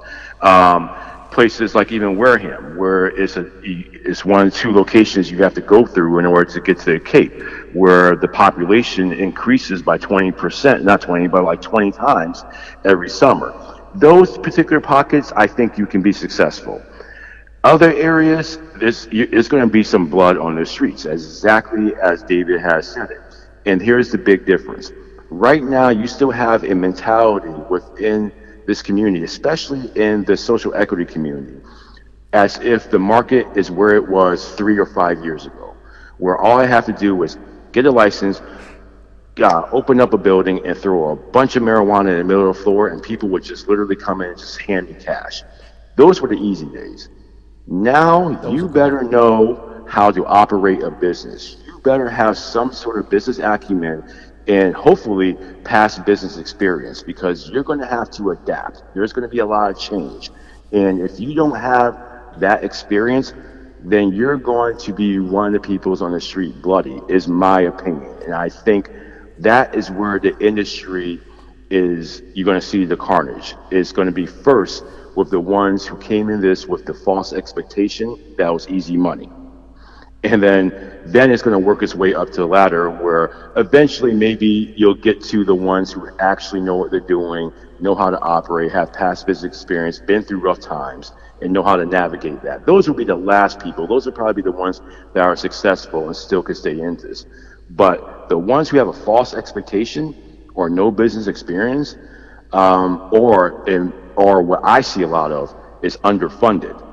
There are a lot of entities in this state who are just getting operation or in the provisional queue who have a lack of funding. They were able to raise $400,000, $500,000 in an angel round from family and friends and weren't able to get any more funding. And a lot of these individuals, and I know a number of them, they thought the second that they got their provisional license, all of a sudden VCs and investors would somehow be able to locate them. And then all of a sudden they would be getting funding. And that doesn't happen. I've explained to them that is not how the capital markets work. So you guys better have a plan B. My wife and I are in a different situation. The funding is not an issue. But a lot of these people, they have started their businesses already underfunded. So that is going to even accelerate this, possibility of carnage being on the street. And I think a lot of people have not really taken that into consideration. Let me break in here for a second, Aaron, because I do have a little experience. And one of the first things you talk to when you go in front of an investor group or someone like David who helps you get to that point, what does your customer look like? And I think this is the biggest X factor in this whole equation as you think about what is going to be the demand. Now we all know that we talk about education and educating the public about the benefits of this plan, how it is truly a medicine and pretty benign if you take it and use it responsibly. All that being said, still you have to break down the 80 years of propaganda just to get to that point. The emerging market, the baby boomers, because right now They're 21 the fastest growing market. Right. Well, they are the fastest growing market, but again, you know that the existing market is the 21 to 35-year-old. Okay, they just are. They're there. They're the ones that have said, hey, this is great. They're the kids. They're out there. They're enjoying it, whatever, more on the recreational side. But it is the growth of the medicinal side for those baby boomers who are looking for an improvement in their lifestyle or to enhance their lifestyle in whatever capacity. How quickly can that market develop? And I guess that's the question. What is the X factor in that? See, I would argue that it's already developed, and I think it is. I don't think so. I think it hasn't developed, and I actually think the fastest growing subsegment is women, and I see it even in my neighborhood. Many women. I don't even want to say this without sounding wrong. Okay, a lot of parents. Let's say parents. Yep. Good move. They like to have their evening glass of wine after they put the kids to bed. But I have seen firsthand how a number of them are getting that pre-roll now after they put their kids to bed. And I think that is a segment that is going to continue to explode. And you're actually seeing the negative correlation with beer and alcohol sales in states that are legalized. And I think if I were to forecast this out, the demand side, I think, is going to be bigger than what people have said. Now, the question is there just too much supply in the future? Yes, it probably is. But there are a number of sub-segments in this. And as you were saying, Jimmy, that we still have to break through 80 years of propaganda, and that's evident of it. You know, many of the parents that I know who smoke, you know, they're fine with it. They enjoy it, but it's something that they don't actually advertise to their friends. It's something that casually comes up in a conversation, and you're like, oh, you smoke? Oh yeah, I smoke too. Okay, well now I have another friend in this. And it starts to move and move and move. And another thing is that I know a number of parents and people who have excessive anxiety just because of the daily crunches of life. These are people, professionals, laborers, from all spectrums. And a lot of them are on some type of narcotic prescription. And I'm starting to see a number of those individuals saying that the hell with that, I'm going to now start smoking marijuana. So that's yet another subsector that is partially recreational, partially medical. But I think there is a silent majority that's there that could lift this market. Now the question is, how much time does it take to get these people above board? Like when I tune in the morning, and sometimes I'm watching Kelly and Ryan or some other show or whatever, and like they're literally enjoying a glass of wine while they're giving their broadcast on one of these talk shows, and I'm like, wow, look at what alcohol has been able to done in terms of social acceptability. Right. Imagine when marijuana gets to that point where I can go on TV and see Kelly and Ryan in the morning at 9 a.m. with a pre-roll in their hand as they're talking about today's bull crap. That is when you have the dam has take broken. the smoking out and make it an infused beverage. Okay, I think that the infused beverage market, you know, you talk about the impact on liquor.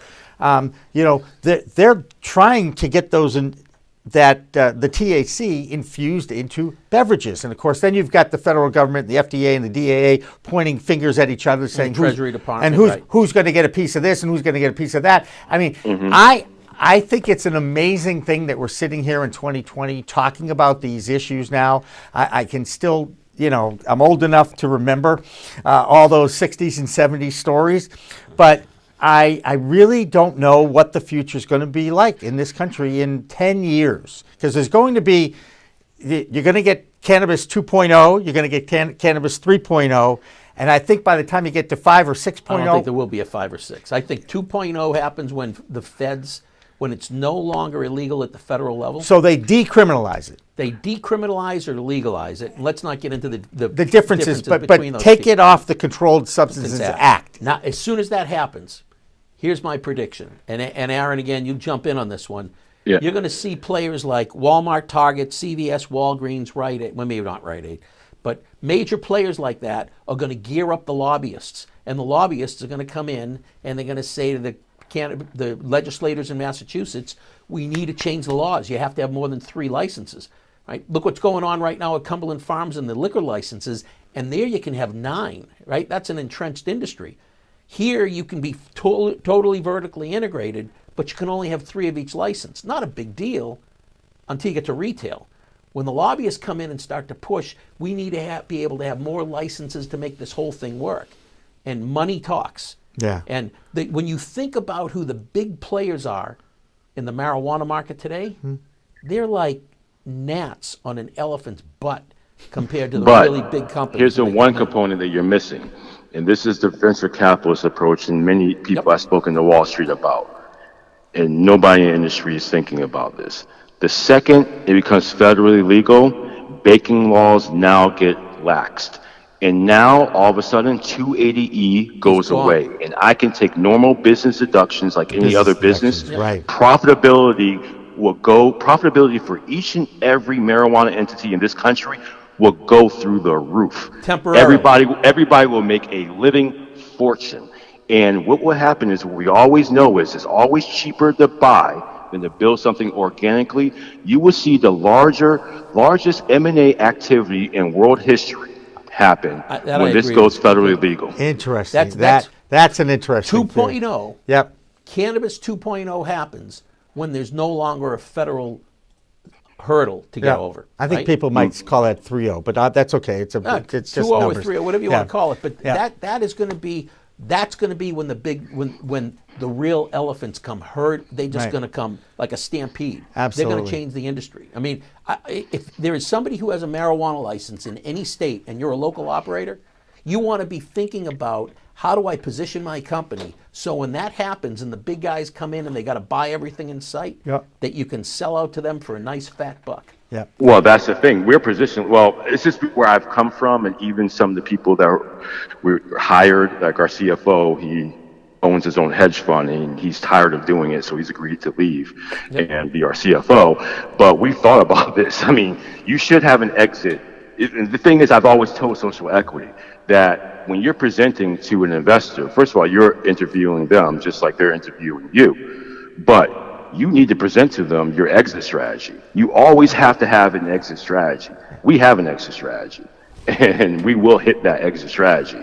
That I guarantee you. But most people don't actually think that far enough down the road, in my opinion. They think that somebody will definitely come in and swoop them up. It doesn't necessarily happen like that. There's groundwork that has to be laid, but you have to have an exit strategy. And I don't think most people think of an exit strategy. Well, I have, but right now the exit strategy is to thank you, Aaron, for spending as much time with us as you did. And I learned quite a bit. And now that I have your phone number, you get to hear from me pretty soon. And I do appreciate that. Thank you, David. Oh, no problem. Became obsolete. Aaron Goines, thank you so much for joining us. That was great, very insightful. And as usual, David, your friends are. And I know that we have another one that we're going to get on the phone next. Sure. And can we take 2 minutes? Because I just want to debrief with David about some of the things that Aaron brought up. Fascinating to me, his background. And if to have a derivatives background, to have that Wall Street, to have that speculative experience and still look at this industry and want to get involved with it is to me, makes me feel better about what we think we can do with a cannabis talk show. Sure, but think about something else he said through a different prism. He started out as an analyst. Yep. Right? He's in the dark back room, crunching through data, trying to find truths within the data. Yeah. Or try to find what's the right question we should be asking of the data. Yep. Then he decides, I don't like being in the back room, I want to go to the front of the house. Mm-hmm. And then he gets into marijuana. Now you've got somebody who has the analytical abilities to really look at the industry to see where's it really going. And is this thing a flash in the pan, or is there something here? Yeah. Right? And there's plenty of people in the business like that. So there's something here. It's a matter of understanding how big is the market really going to be. Let's say I'm right that it's a $2 billion market, and Aaron believes maybe I'm a little shy on that. But if it's a $2 billion market, and let's say there's going to be 500 stores, not 400, Yep. so each store on average is going to do 4 million. That works until we begin to talk about how many home delivery operators they're going to be. If we got a whole bunch of home delivery operators that, because of their reach, can have higher revenue, Yep. we could take $500 million off of that, which means the brick and mortar stores, Yep. the average brick and mortar store could be down to 3 million. And I remember Stephen Hoffman's words when he first took over at the Cannabis Commission. He says, we want to do it right in Massachusetts. Yep. We want to learn from the mistakes that the Oregons and the Colorados and the Washington states have. But when you get into the day-to-day operations and people are wanting to get into it, the reality hits, and before you know it, you've got 500 stores. And it's not equal to the demand yet. So, are you going to open up again? We haven't even talked about it, the crop, as an export business, because it's already existing in the world as an export business out of Canada, right? So forget about the retail stores, because personally, I think the retail stores don't matter a whole bunch. If you're going to talk about the health of the industry, it's relatively inexpensive to open up a marijuana retail store. you're talking hundreds of thousands of dollars typically. You want to open up a grow operation, now you're into the millions because of all the fit out they have to do, and you're growing an agricultural product in a building, which in many ways makes no sense. That's where where the big money is going, and I track Canopy. We're probably, I think, from what I've heard, we're going to need probably about 11 million square feet. 7 million has been licensed or is in the queue to be licensed. Gotcha. It isn't going to take long before we get to that level. And now that's going to be where the Cannabis Control Commission needs to look at the licenses they're granting, knowing that those operators, once they grant a provisional, they may not be up and running for a year, year and a half. Right. So they got to do some planning to make sure they don't have too many licenses out there. Otherwise, we end up like other states that have way too much production, way too much crop, and then the prices crash. The retailer sits back and says, I buy it for 5, I sell it for 10. If I buy it for 3, I sell it for 6, and hopefully I can sell more of it to make my numbers. The person who's growing it, that's a problem. Yeah. Right? So here's the deal. You have another friend that you've given us a number of. Yes. Tell me a little bit about Donald. It's Rodriguez? Yes. So Don we're bringing him up right now, I guess. Yeah, we're gonna get one ringy dingy. Remember Lily Tallman from last time? For those of you out in the military, Don's a former Cav Scout, right? He has seen the horrors of war up front. Yep. But he's very, very focused in on the home delivery business, believes in it with his total being. Yep. Sharp guy, knows logistics, and happens to have some exposure to home delivery. Yep. So he understands how to make this business run properly. And he's probably on the phone. Right? That's okay. We'll try him again in a few minutes. Just a little bit more about what's going to happen here in the next 25 minutes. We're going to continue to talk with David.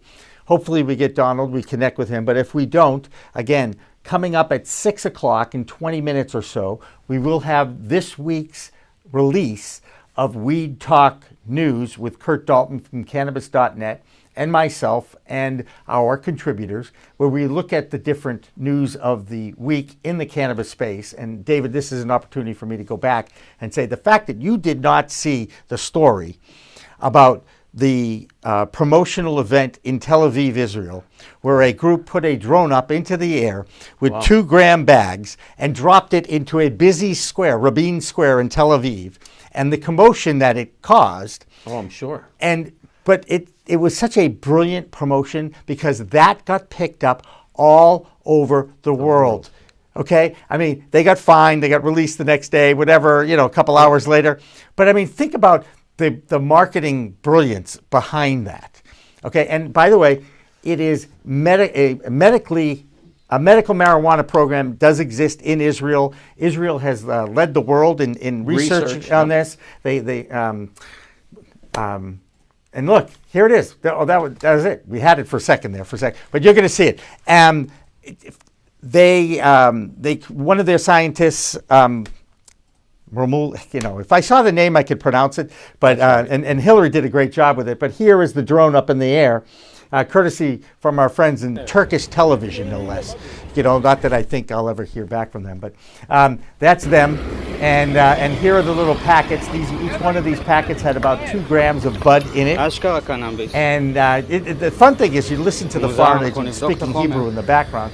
And they're talking about, hey, check it out. And I saw a guy literally run in front of a van to pick up a 2-gram bag and almost get run over. There it is. He's holding it up to the smartphone. By the way, David, how much has the smartphone, this is a great college course, how much has the smartphone impacted news coverage and news stories around the world? Because let's face it, if we did not see what we've seen law enforcement do to black people in this country, perhaps we would be, again, perpetuating what we've been doing now for hundreds of years in this country. Yeah, I'm not. I am Totally sure I buy into all that. I'm going to go out on a very careful limb here. Okay, you can do that. I don't care about my limbs. Yeah. What we're seeing about racial unrest Yes, is sir. nothing new, right? Nothing new. It's been going on for hundreds of years. 1968, I think it was. They called it the Long Hot Summer. Yes. 159 race riots. Yes, right? I remember You talk about 1968. 67 Two of my heroes got shot in that year. 67, was 67 the Watts riots? Yeah. Right. No, I thought it was 68 actually. No, it So Watts was before the summer. Right. Is that what you're saying? Okay. So, and for those of you who don't know what we're talking about, this is a great thing to just search it on Google and do some reading about it. That was $50 million worth of damage back in the 60s. That would be like, I don't know, about $350 million worth of property damage today. Right. So what we're seeing is no different than what we saw in the 60s. But what's pissing me off is we're still seeing it, David. And the fact that those smartphones are showing us it's beyond the big fires and the racial unrest. It's a guy jogging down his neighbor or in his neighborhood and getting shot. It's a law enforcement guy shooting a guy in the back. I mean, you see it now. It's truly eyewitness news. Right, but that's influenced by the fact that now everybody's got a camera, so right. they can record it. And good. And if they're way smarter than me, they press a couple buttons, they can live stream it. Right. Right. Right. And now we have COVID. And right. COVID meant that everybody, shouldn't say everybody, most of the population had to go home in March. So now you got all these people who are home. So now they can pay attention to what's going on. And if they don't like it, they got time on their hands. And then throw in the fact that we had this $600 a week. And I won't get into the economics of it. I think it was a good thing. But now people aren't panicked about the economy. Now, not going to go too deep into politics. I actually think they're pretty panicked about the economy. But go ahead. Consumer sentiment right now is higher than it was during the Great Recession 10 years ago, right? 12 years ago. Yeah. That's huge. And so for everything people can say bad about the current administration, one thing they've done a good job with is shake your head whether you like their tactics or not. No, I don't. They have kept consumer confidence up. So now wait, now hang on, David. You're looking at I'm looking at poll numbers. You are totally looking at poll numbers. I get it. But if you actually think that people are afraid to go inside a restaurant to have a dinner right now, how can that transform into a poll number that's a positive poll number? But they're not afraid to spend the money. So they may not go in the restaurant, but they're willing to go to the restaurant to get takeout. But they're not sitting around. Where do restaurants make most of their money? In liquor sales and people hanging out and dining. They're not coming in, getting their meal, and getting out. Oh, we have a question from the chat. Yes, we have a question from the chat. I love the chat. So it's a three. Too bad you're not microphoned. You don't have a mic on there, Dan. You're wearing a mic next week. Sorry. The question is, any ideas on real estate searches on green zone properties? I'm in Maine and I've been doing research and contacted various realtors. There's too much frustration. How would you folks go about a small outfit rec tier 1 facility in Maine? Well, okay, so I'm not as familiar with the Maine regulations. Yep. I actually have a friend. I know people in Maine that I can connect with that person though. So Jacques Santucci. Yeah, so I have two friends that I've known since I was basically a kid. Yep. One of them he just left New York City. Yep. Bought a bed and breakfast in Elliott, Maine. Yep. And over the border. Right over the border. Yep. And he intends to turn that into a cannabis-friendly business. Which I think is a brilliant model. Yep. It really is. And there's a few of them already in Maine. Now go back to the real estate question. So back to the real estate question. I'm not necessarily familiar with what you're calling about the green zone. So I'm assuming that those are what down in Massachusetts we call the marijuana overlay districts. It's where the local community has said that you can cite a marijuana operation. The best thing I'm not as Nucleus One knows marijuana up in Maine really well. Yep. With the disclaimer, I have not read the regs. I scan them in about 3 minutes just to look for one particular issue. I would think what you want to do is get to the municipality to get their maps, find out if they have a limit on the number of licenses they're going to hand out, so you know there's an opportunity. Get the map and then start to drive around yourself. Yeah, and there certainly seems to be opportunities in this real estate space. I know for a fact that there are people out there buying real estate or buying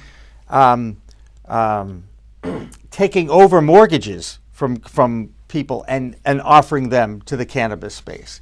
So we're starting to see bigger players come in with different angles to get into the cannabis space and make it more certainly profitable for those who are getting into it, but also perhaps making it easier for people to get into it.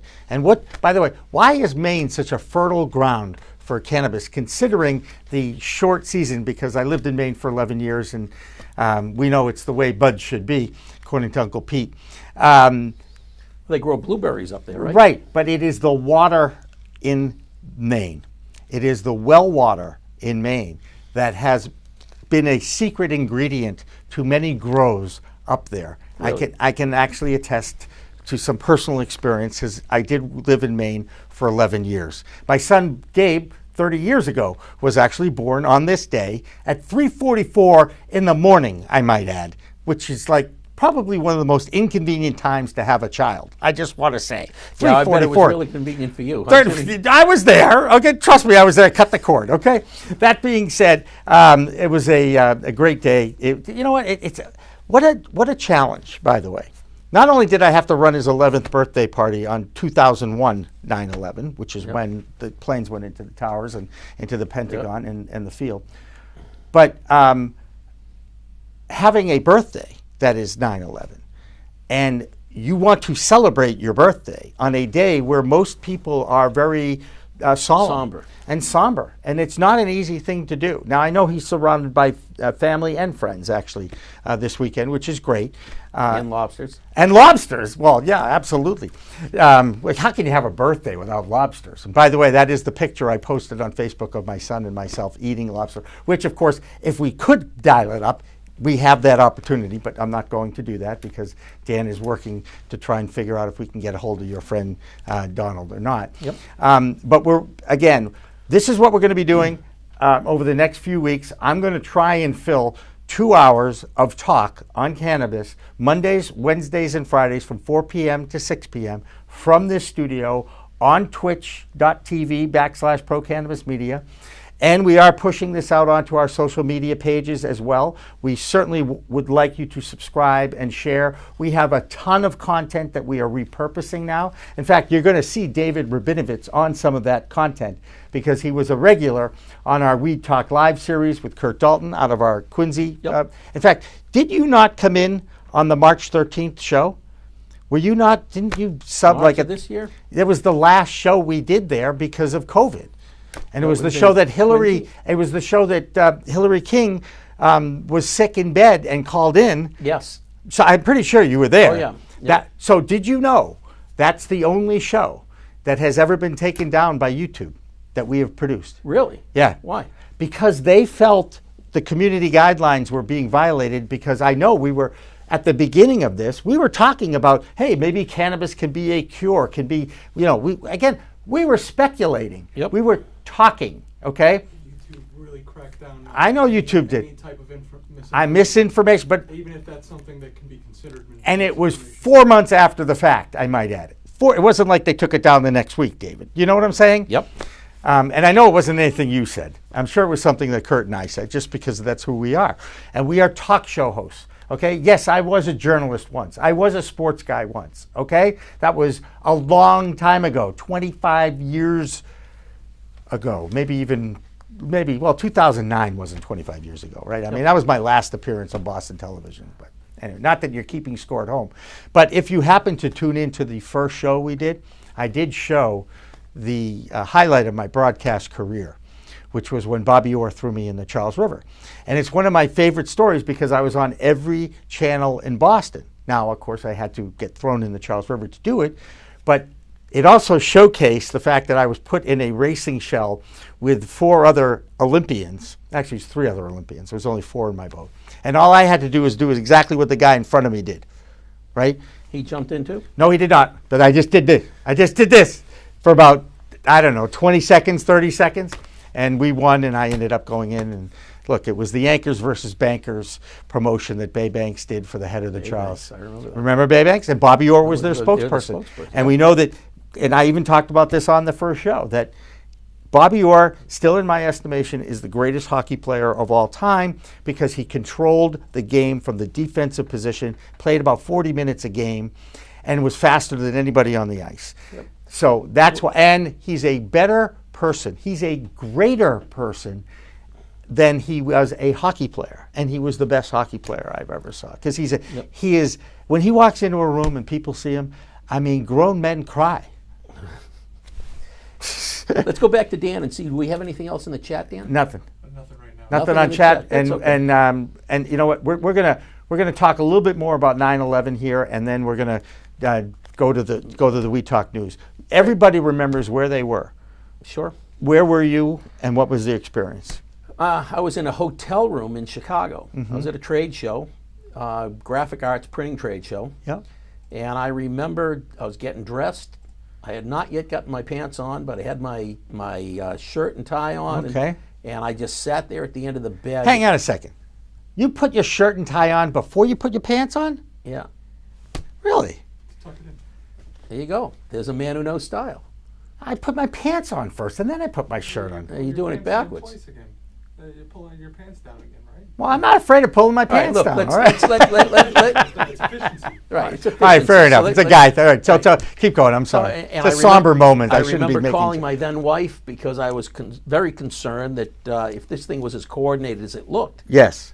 things could start happening around the country in school districts. Right. And it was. I remember being nearly panicked about nothing else other than worrying about my young children at the time. And I remember being on the phone with a guy out of the Midwest. We were trying to sell, we had a repossessed printing press we were trying to sell at the time. And I remember saying to him, he was interested in the press. I said, do you know what's going on? You understand we're almost like at war? And he's like, he thought I was nuts. I said, you ought to turn on a radio. I said, there's no more airplanes in the sky in the U.S. The military is now So did you patrolling the see, skies. when you were getting dressed, I know this is getting a Yeah. little personal, did you have the TV on? Were you watching? Oh, of course, So yeah. did you see the second plane go in? I don't recall. Okay, so this is my story. Yep. And I briefly told it, and it is related to pro-cannabis media. Yep.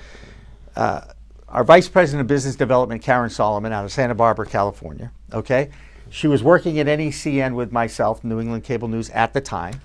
And even though we reconnected in March of this year, and we started talking, we realized that we were actually standing next to each other after a sales meeting, looking up at the small monitor in the sales office that was tied to our news, because we're a 24-hour regional news channel. Yep. And I saw the second plane go in.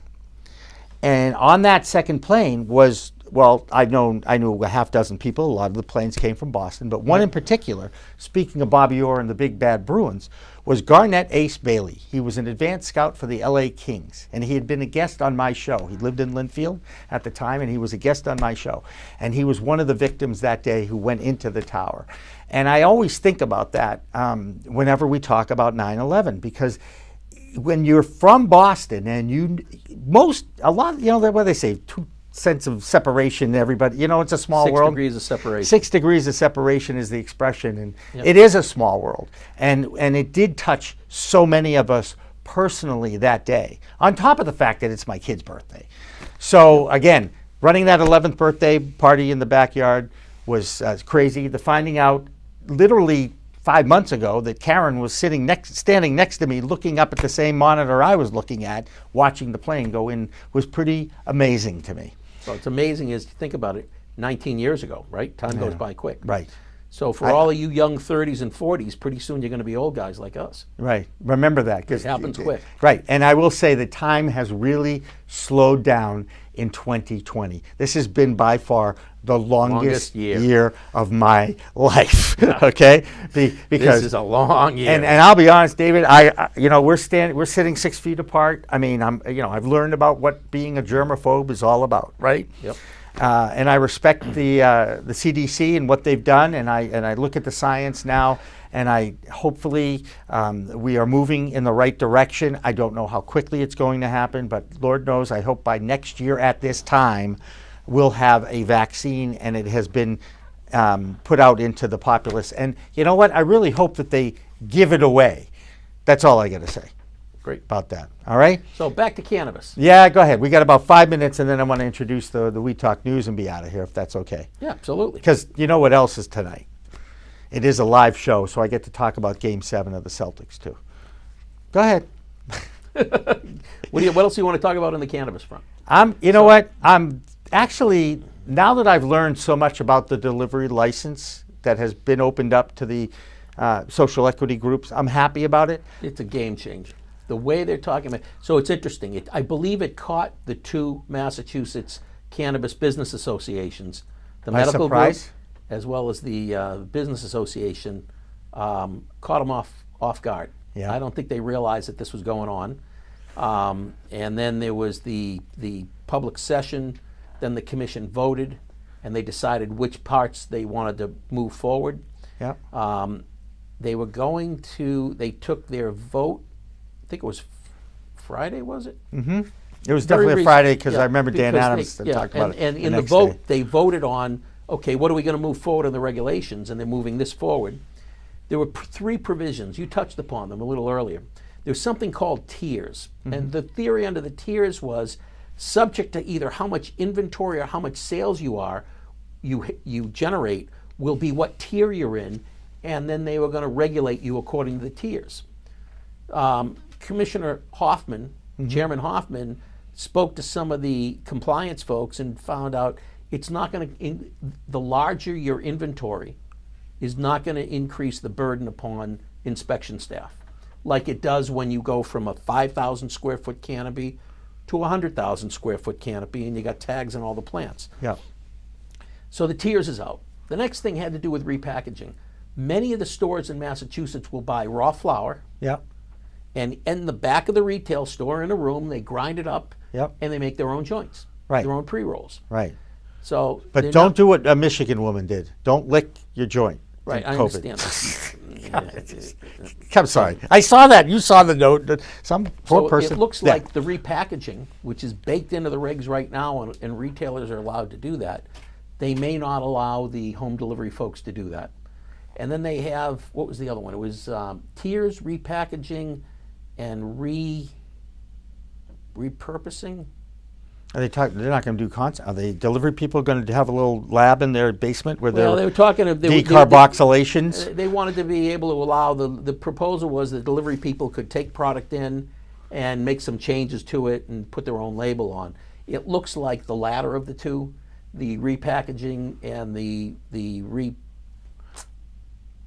gee, it's slipping my mind. Sorry, Okay, folks. sorry. I think it was the repurposing. Yep. Those two aren't going to fly. Okay. Well, I was going But to say, how are they going to control that, too? September 24th was the big day that they were going to vote on the new regulations, right? And then once they vote them in, there's a process in the commission. Then they send them off to the Secretary of State, and I believe like 30 days later they become final and real. The regs aren't going to be voted on until October or November, because now what we're going to go into is a whole new process where we're going to repeat, and this isn't meant in a bad way, we're going to repeat what was done over the summer with just a focus on cannabis home delivery, the full, complete rewrite of the regs. And you heard Aaron a little earlier talk about how the commission has reached out to him as a resource on that. So we'll get to see where it goes. Right now, people are running around really hard trying to get things set up, but there's no certainty of what's going to happen with home delivery. All right. Right. Great way to end the program. But before we end the program, I want to thank Dan French, our studio director, Isabel Turner, our production assistant, David Rabinovitz for coming in today and bailing me out because I don't know how I'm going to talk to myself for 2 hours. This is something that will be discussed at our next meeting, I just want to say. Okay? I mean, there will be coming up on this stream in just a few minutes, the Weed Talk news from this week. I also want to thank our social media person, Sarah Galt, who's out there. Karen Solomon, of course, we thanked. And I probably will be thanking others very soon. I don't know if Leilani's out there in California or not, but we want to thank her as well. David, thank you again for coming in. Make sure you get your mask back on. But for now, we're going to take a moment of silence as we say goodnight and think about this day, both and balance it. This is a somber day. We get it. This was one of the worst days in all of our adult lives back in 2001. And hopefully we never have to see anything like that again. I will take time now and be quiet and just kind of reflect a little bit, think about that reflection pool that exists at ground zero now. So for everyone here, remember, it's a whole new world of weed out there. Use it responsibly. Thanks for watching. Thanks for listening. And thanks for taking a moment to just think about those who lost their lives on this day.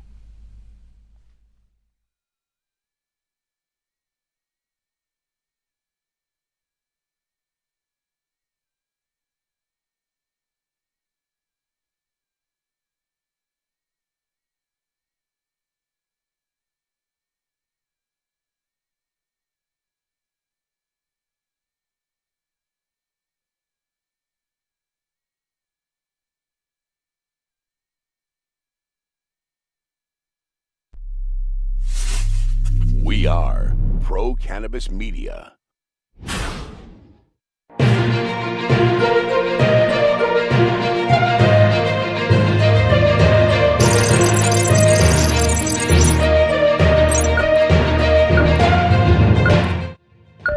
Hi, everyone. Welcome to another edition of Weed Talk News. I'm Jimmy Young, the founder of Pro Cannabis Media. And I'm Kurt Dalton, the founder of Cannabis.net. Every week, Kurt and I get together and talk about some of the biggest stories in the cannabis industry from here in our home state of Massachusetts to California and around the world. It's rain and weed, hallelujah, in Israel, Jimmy. We also have some movement on cannabis legalization in D.C. And of course, Massachusetts is giving away licenses for delivery. Hey, but we're going to start in our nation's capital, where a House committee approved a bill that would open the doors for researchers to have access to legal state-grown cannabis to study. Now, Kurt, we know the only facility that has a federal grant to research cannabis is at the University of Mississippi. If and when this bill actually goes to the floor of the House, it could allow researchers in legal states like ours to start to study legal state-grown weed. And that's going to be really important. We actually just put up an article today about debunking the myth of there's not enough marijuana research to legalize. And if we can actually have mainstream science and mainstream cannabis that's bought by the consumer studied, you just remove that whole element of, well, we don't have enough research, we can't legalize. Because we actually do right now, it's just the public doesn't see it because it's been done in different ways. Exactly. And of course, that University of Mississippi weed, Kurt, I think it has something like 7% THC in it. So it's not really good weed to research, right? As someone once said about that weed, Jimmy, it sands through the hourglass, meaning it looks like sand and it feels like dirt. So I'm pretty sure we're not getting a very good quality. And in the meantime, there's still some big news coming out of New York. So let's go to Deborah Borchardt from the Green Market Report for this week's Weed Talk News Report from New York. Deborah? Thanks, Kurt and Jimmy. It was a shortened trading week due to the Labor Day holiday on Monday, but still we had some big news over the last few days. Aurora Cannabis said it would take a $1.8 billion charge as it released unaudited preliminary fiscal fourth quarter 2020 results, and the revenues fell sequentially. Aurora said that its fourth quarter net revenue was expected to be in the range of $70 million and $72 million. Their third quarter revenue came in at $75.5 million. They also named a new CEO, Miguel Martin. Emerald Health agreed to sell its interest in Pure Sun Farms to Village Farms International for $79 million. Now, you may recall this was a joint venture between the two companies, and Village Farms decided they wanted what they didn't already own, and Emerald Health still owned 41%. Columbia Care is buying California-based Project Cannabis for approximately $57 million in Columbia Care stock and $12 million in cash. That's from the proceeds of a concurrent sale of Project Cannabis's real estate assets. That deal is expected to close in the fourth quarter of 2020. And that's it for this week. I'm Deborah Borchardt from the Green Market Report for Weed Talk News. There was a significant win for cannabis advocates in Massachusetts who, by law, have been looking for ways to improve access to the cannabis business for those social equity applicants out there who have been most affected by the failed war on drugs. Now, the Cannabis Control Commission voted to allow delivery for dealers of wholesale weed, basically acting as a retail operation on wheels. Now, Kurt, Some of the established adult use retail outlets were a little upset, but everyone agrees this is a significant win for social equity applicants. You agree? This is the golden goose of a license. This is a license that everyone would want. It is the most valuable license, as I've talked to different people in Massachusetts. Until this point, a delivery license had to buy at retail and try to sell at retail plus. Not going to very good business formula without any margins. But now, like you said, you can literally be a dispensary on wheels, buying at wholesale, selling at retail, and you deliver to the person. This should scare the bejesus out of brick and mortar businesses and dispensaries. This is a disruption, absolute disruption, and these will be the most valuable licenses in Massachusetts. Well, there you go. And you know what? That's the whole point of this law that was passed in Massachusetts, was to give an opportunity to social equity applicants. So while it may hurt the already existing brick and mortar outlets, it really is going to be a win for those who are most affected on the war on drugs. And I guess that is the best news that's come out of Massachusetts in quite a while.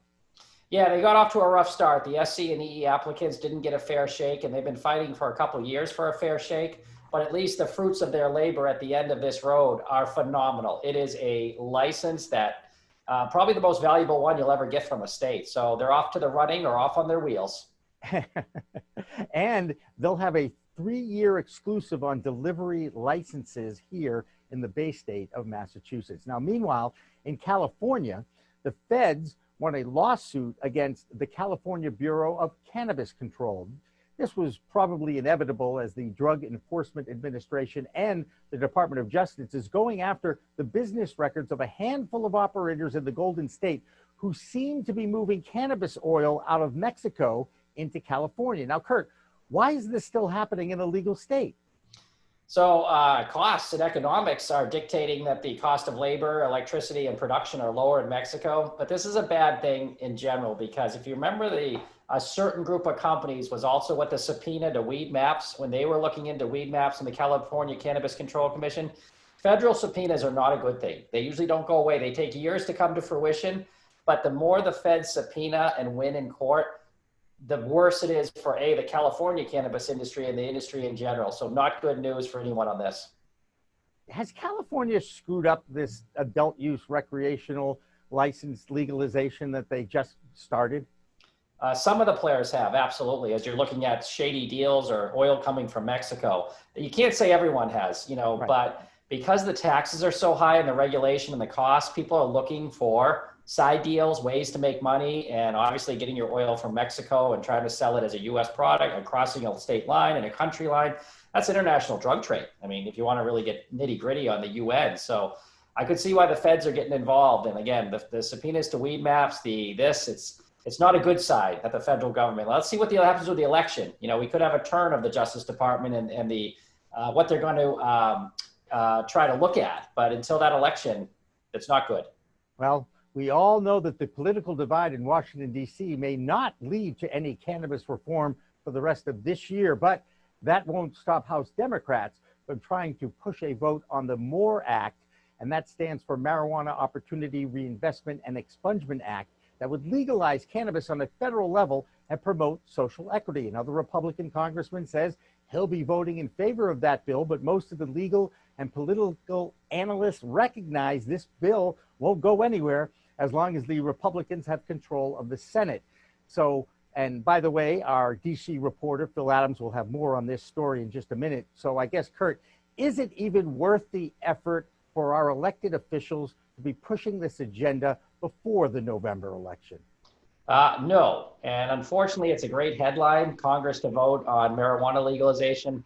But honestly, in the last 3 or 4 years, the House has probably introduced over 100 bills at some form of marijuana legalization, and they've all failed because the Republicans control the Senate, and they just, nope, we're done. This is the most aggressive, the legalization of the plant, but it's going to be dead. It's dead on arrival, just like the rest of them. I love the headline, I love the click, but it has no chance. So now let's get more on this story from Washington, D.C. Let's toss it to Phil Adams from the Vote Pro Podcast DC Report. Hi, I'm Phil Adams from Vote Pro Podcast, and this is the Weed Talk News DC Report. A third GOP congressman now says he'll vote for the Marijuana Opportunity Reinvestment and Expungement Act set for a House vote this month. Representative Don Young of Alaska will join fellow Republicans Tom McClintock of California and Florida Congressman Matt Gaetz, who co-authored the bill. Young, who is co-chair of the Congressional Cannabis Caucus, expressed confidence that the MORE Act will pass the House, saying, quote, "When people vote on something, as they did in the state of Alaska, we ought to recognize the people's will and follow through with it." Normal's political director, Justin Streekel, called Young's support a huge deal, saying, quote, "It is our sincere hope that other Republicans will follow his lead." Another piece of cannabis legislation scheduled for a House vote this week is the Medical Marijuana Research Act. The bipartisan bill is designed to streamline the registration process for researchers and to expand the sources of cannabis available for research. An amendment to the bill is being considered which would allow scientists to access cannabis products for research purposes directly from state legal markets. The amended bill was introduced by Democrat Debbie Dingell of Michigan and Republican Morgan Griffith of Virginia. Democratic nominee Joe Biden says low-level drug offenders should be forced into rehabilitation to avoid jail time. Speaking at a campaign event in Wisconsin, Biden said, quote, "Anybody who gets convicted of a drug crime shouldn't go to prison. They should go to mandatory rehabilitation." Many drug reform advocates, like Maritza Perez, Director of National Affairs at Drug Policy Action, question the efficacy of mandatory treatment. Perez went on to say it would, quote, "continue to trap people under an alternative form of state surveillance." Biden's presidential platform calls for decriminalizing cannabis possession. That's the Weed Talk News DC report for this week. I'm Phil Adams from Vote Pro Podcast. And as we wrap things up here, there's a couple of fun stories to talk about, and one has to do with the kings of the weed brand from the 70s. It would be our friends from California, Mr. Cheech and Mr. Chong. Cheech Marin and Tommy Chong are getting back together, and they're going to co-brand a string of dispensaries in those mature markets of California and Colorado and Nevada and all the West Coast states. And Kurt, this is actually a great thing because I guess there was a little bit of a falling out between the two of them, but for some reason, they were able to get back together. Do you have any insight on why they may have been able to do that? Probably the same reason that the Rolling Stones, Guns N' Roses, and other people get back together is there's probably some money to be made in Cheech and Chong dispensaries, and more power to them. It's capitalism. But Tommy Chong, certainly really authentic. I think his dispensaries will be a hit. I haven't met Cheech before, but I will be introducing him at the Cannabis 10X event coming up pretty soon. So hopefully I'll get to know him a little bit then. But again, if you have authentic people with a long history for fighting for legalization, even if it is in a Hollywood setting with comedy, there's nothing wrong with those people who have been fighting it. Tommy did time for bong sales, for selling bongs. He certainly should see some fruits of that lifetime, and I couldn't be happier for both of them. I'm glad their friendship is back, and I hope their dispensaries take off in multiple states. And, you know, by the letter of the law, they're social equity applicants, right? Even though they've done pretty well as actors and famous people. Now, can we go back to the little, you just kind of snuck something in there. The 10X, what are you doing with 10X and you're introducing Cheech Marin? So Cannabis 10X, if you have a startup in the cannabis space and you'd like to pitch it online, obviously nowadays, or if you're an investor and you'd like to see 30 or 40 companies are looking for capital, Cannabis 10X event is coming up, I think in about a week. Bruce Litton will be one of the judges. Cheech Marin is the keynote, and I will be doing the intro or either for Bruce or Cheech, and maybe even be a judge. So you get information on our website at cannabis.net. Just search out Cannabis 10X, 10X, and there's some articles up about it. All right, and one more final news note right here in our native state of Massachusetts. The workers at Sira Naturals have voted to unionize 120 employees at the Milford-based dispensary with 3 locations in the greater Boston area have joined the United Food and Commercial Workers Local 1445. They are the first cannabis workers in this state to unionize. Now, Kurt, there are 3 other groups who have voted to join that same union: Cultivate, Mayflower Medicinals, and Netta's Growers in Franklin. Is that a sign of growth as an industry? or it's a sign of unions that are losing their power in alcohol and other areas trying to get into the cannabis space. I don't think it's a good sign for the industry. And in general, whenever you're giving part of your paycheck to a group that you do or do not want representation from, it gets a little sticky, no pun intended. So I don't think it's going to be a major movement until there's federal legalization. Then the federal unions, like the auto workers, that kind of size can get involved. But if certain states, I'm surprised California isn't already there because they're much more liberal. But obviously workers should be treated well. But I don't think the union will be a big issue going forward until there's federal legalization. Well, who knows when that will happen? It could happen sooner than either one of us thinks. But in the meantime, one more note from Texas. Did you know that cannabis possession arrests in that great state of Texas have significantly declined from 2018 to 2019? Now, there were 63,000 arrests for cannabis possession in 2018, and that number dropped to 43,000 in 2019. Why, you ask, Kurt? Well, since hemp was unofficially legalized with the 2018 Farm Bill, it seems law enforcement, they've had a hard time identifying the difference between legal hemp and illegal marijuana. Kurt, can you tell the difference by looking at that plant? By looking, it'd be pretty tough on some strains. That's why there is some confusion, but we went back to kind of the intent of the law and the letter of the law, and we talked about the election.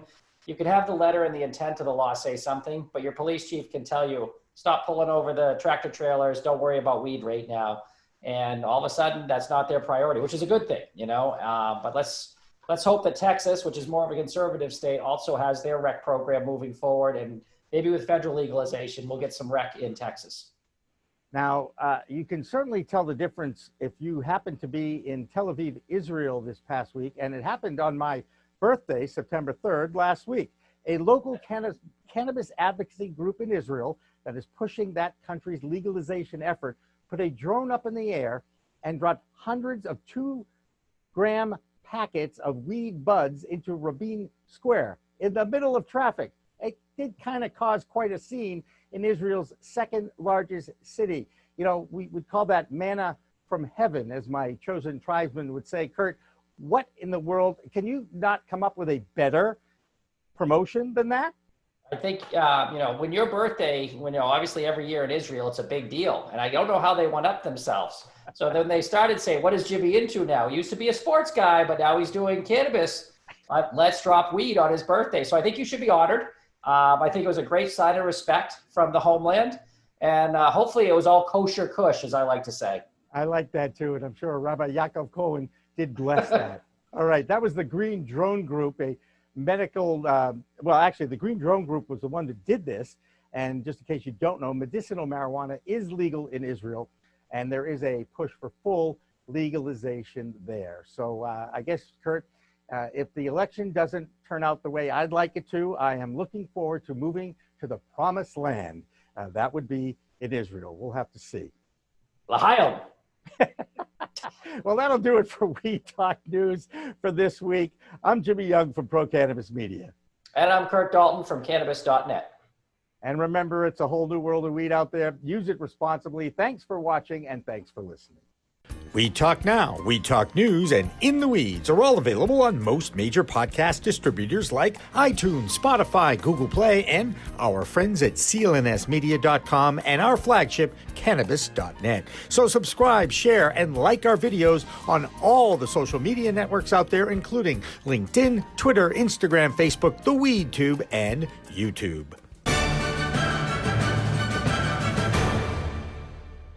Weed Talk and In the Weeds are two productions of Pro Cannabis Media supported by Revolutionary Clinics, one of the top medical cannabis dispensaries in the Massachusetts area, now with 3 locations in Greater Boston, 2 in Cambridge, and 1 on Broadway in Somerville. Rev Clinics has a patient-first mission. They will customize your needs as a medical patient with the proper titration and combination of strains, flavors, and products. Rev Clinics, where the patient comes first. We are Pro Cannabis Media.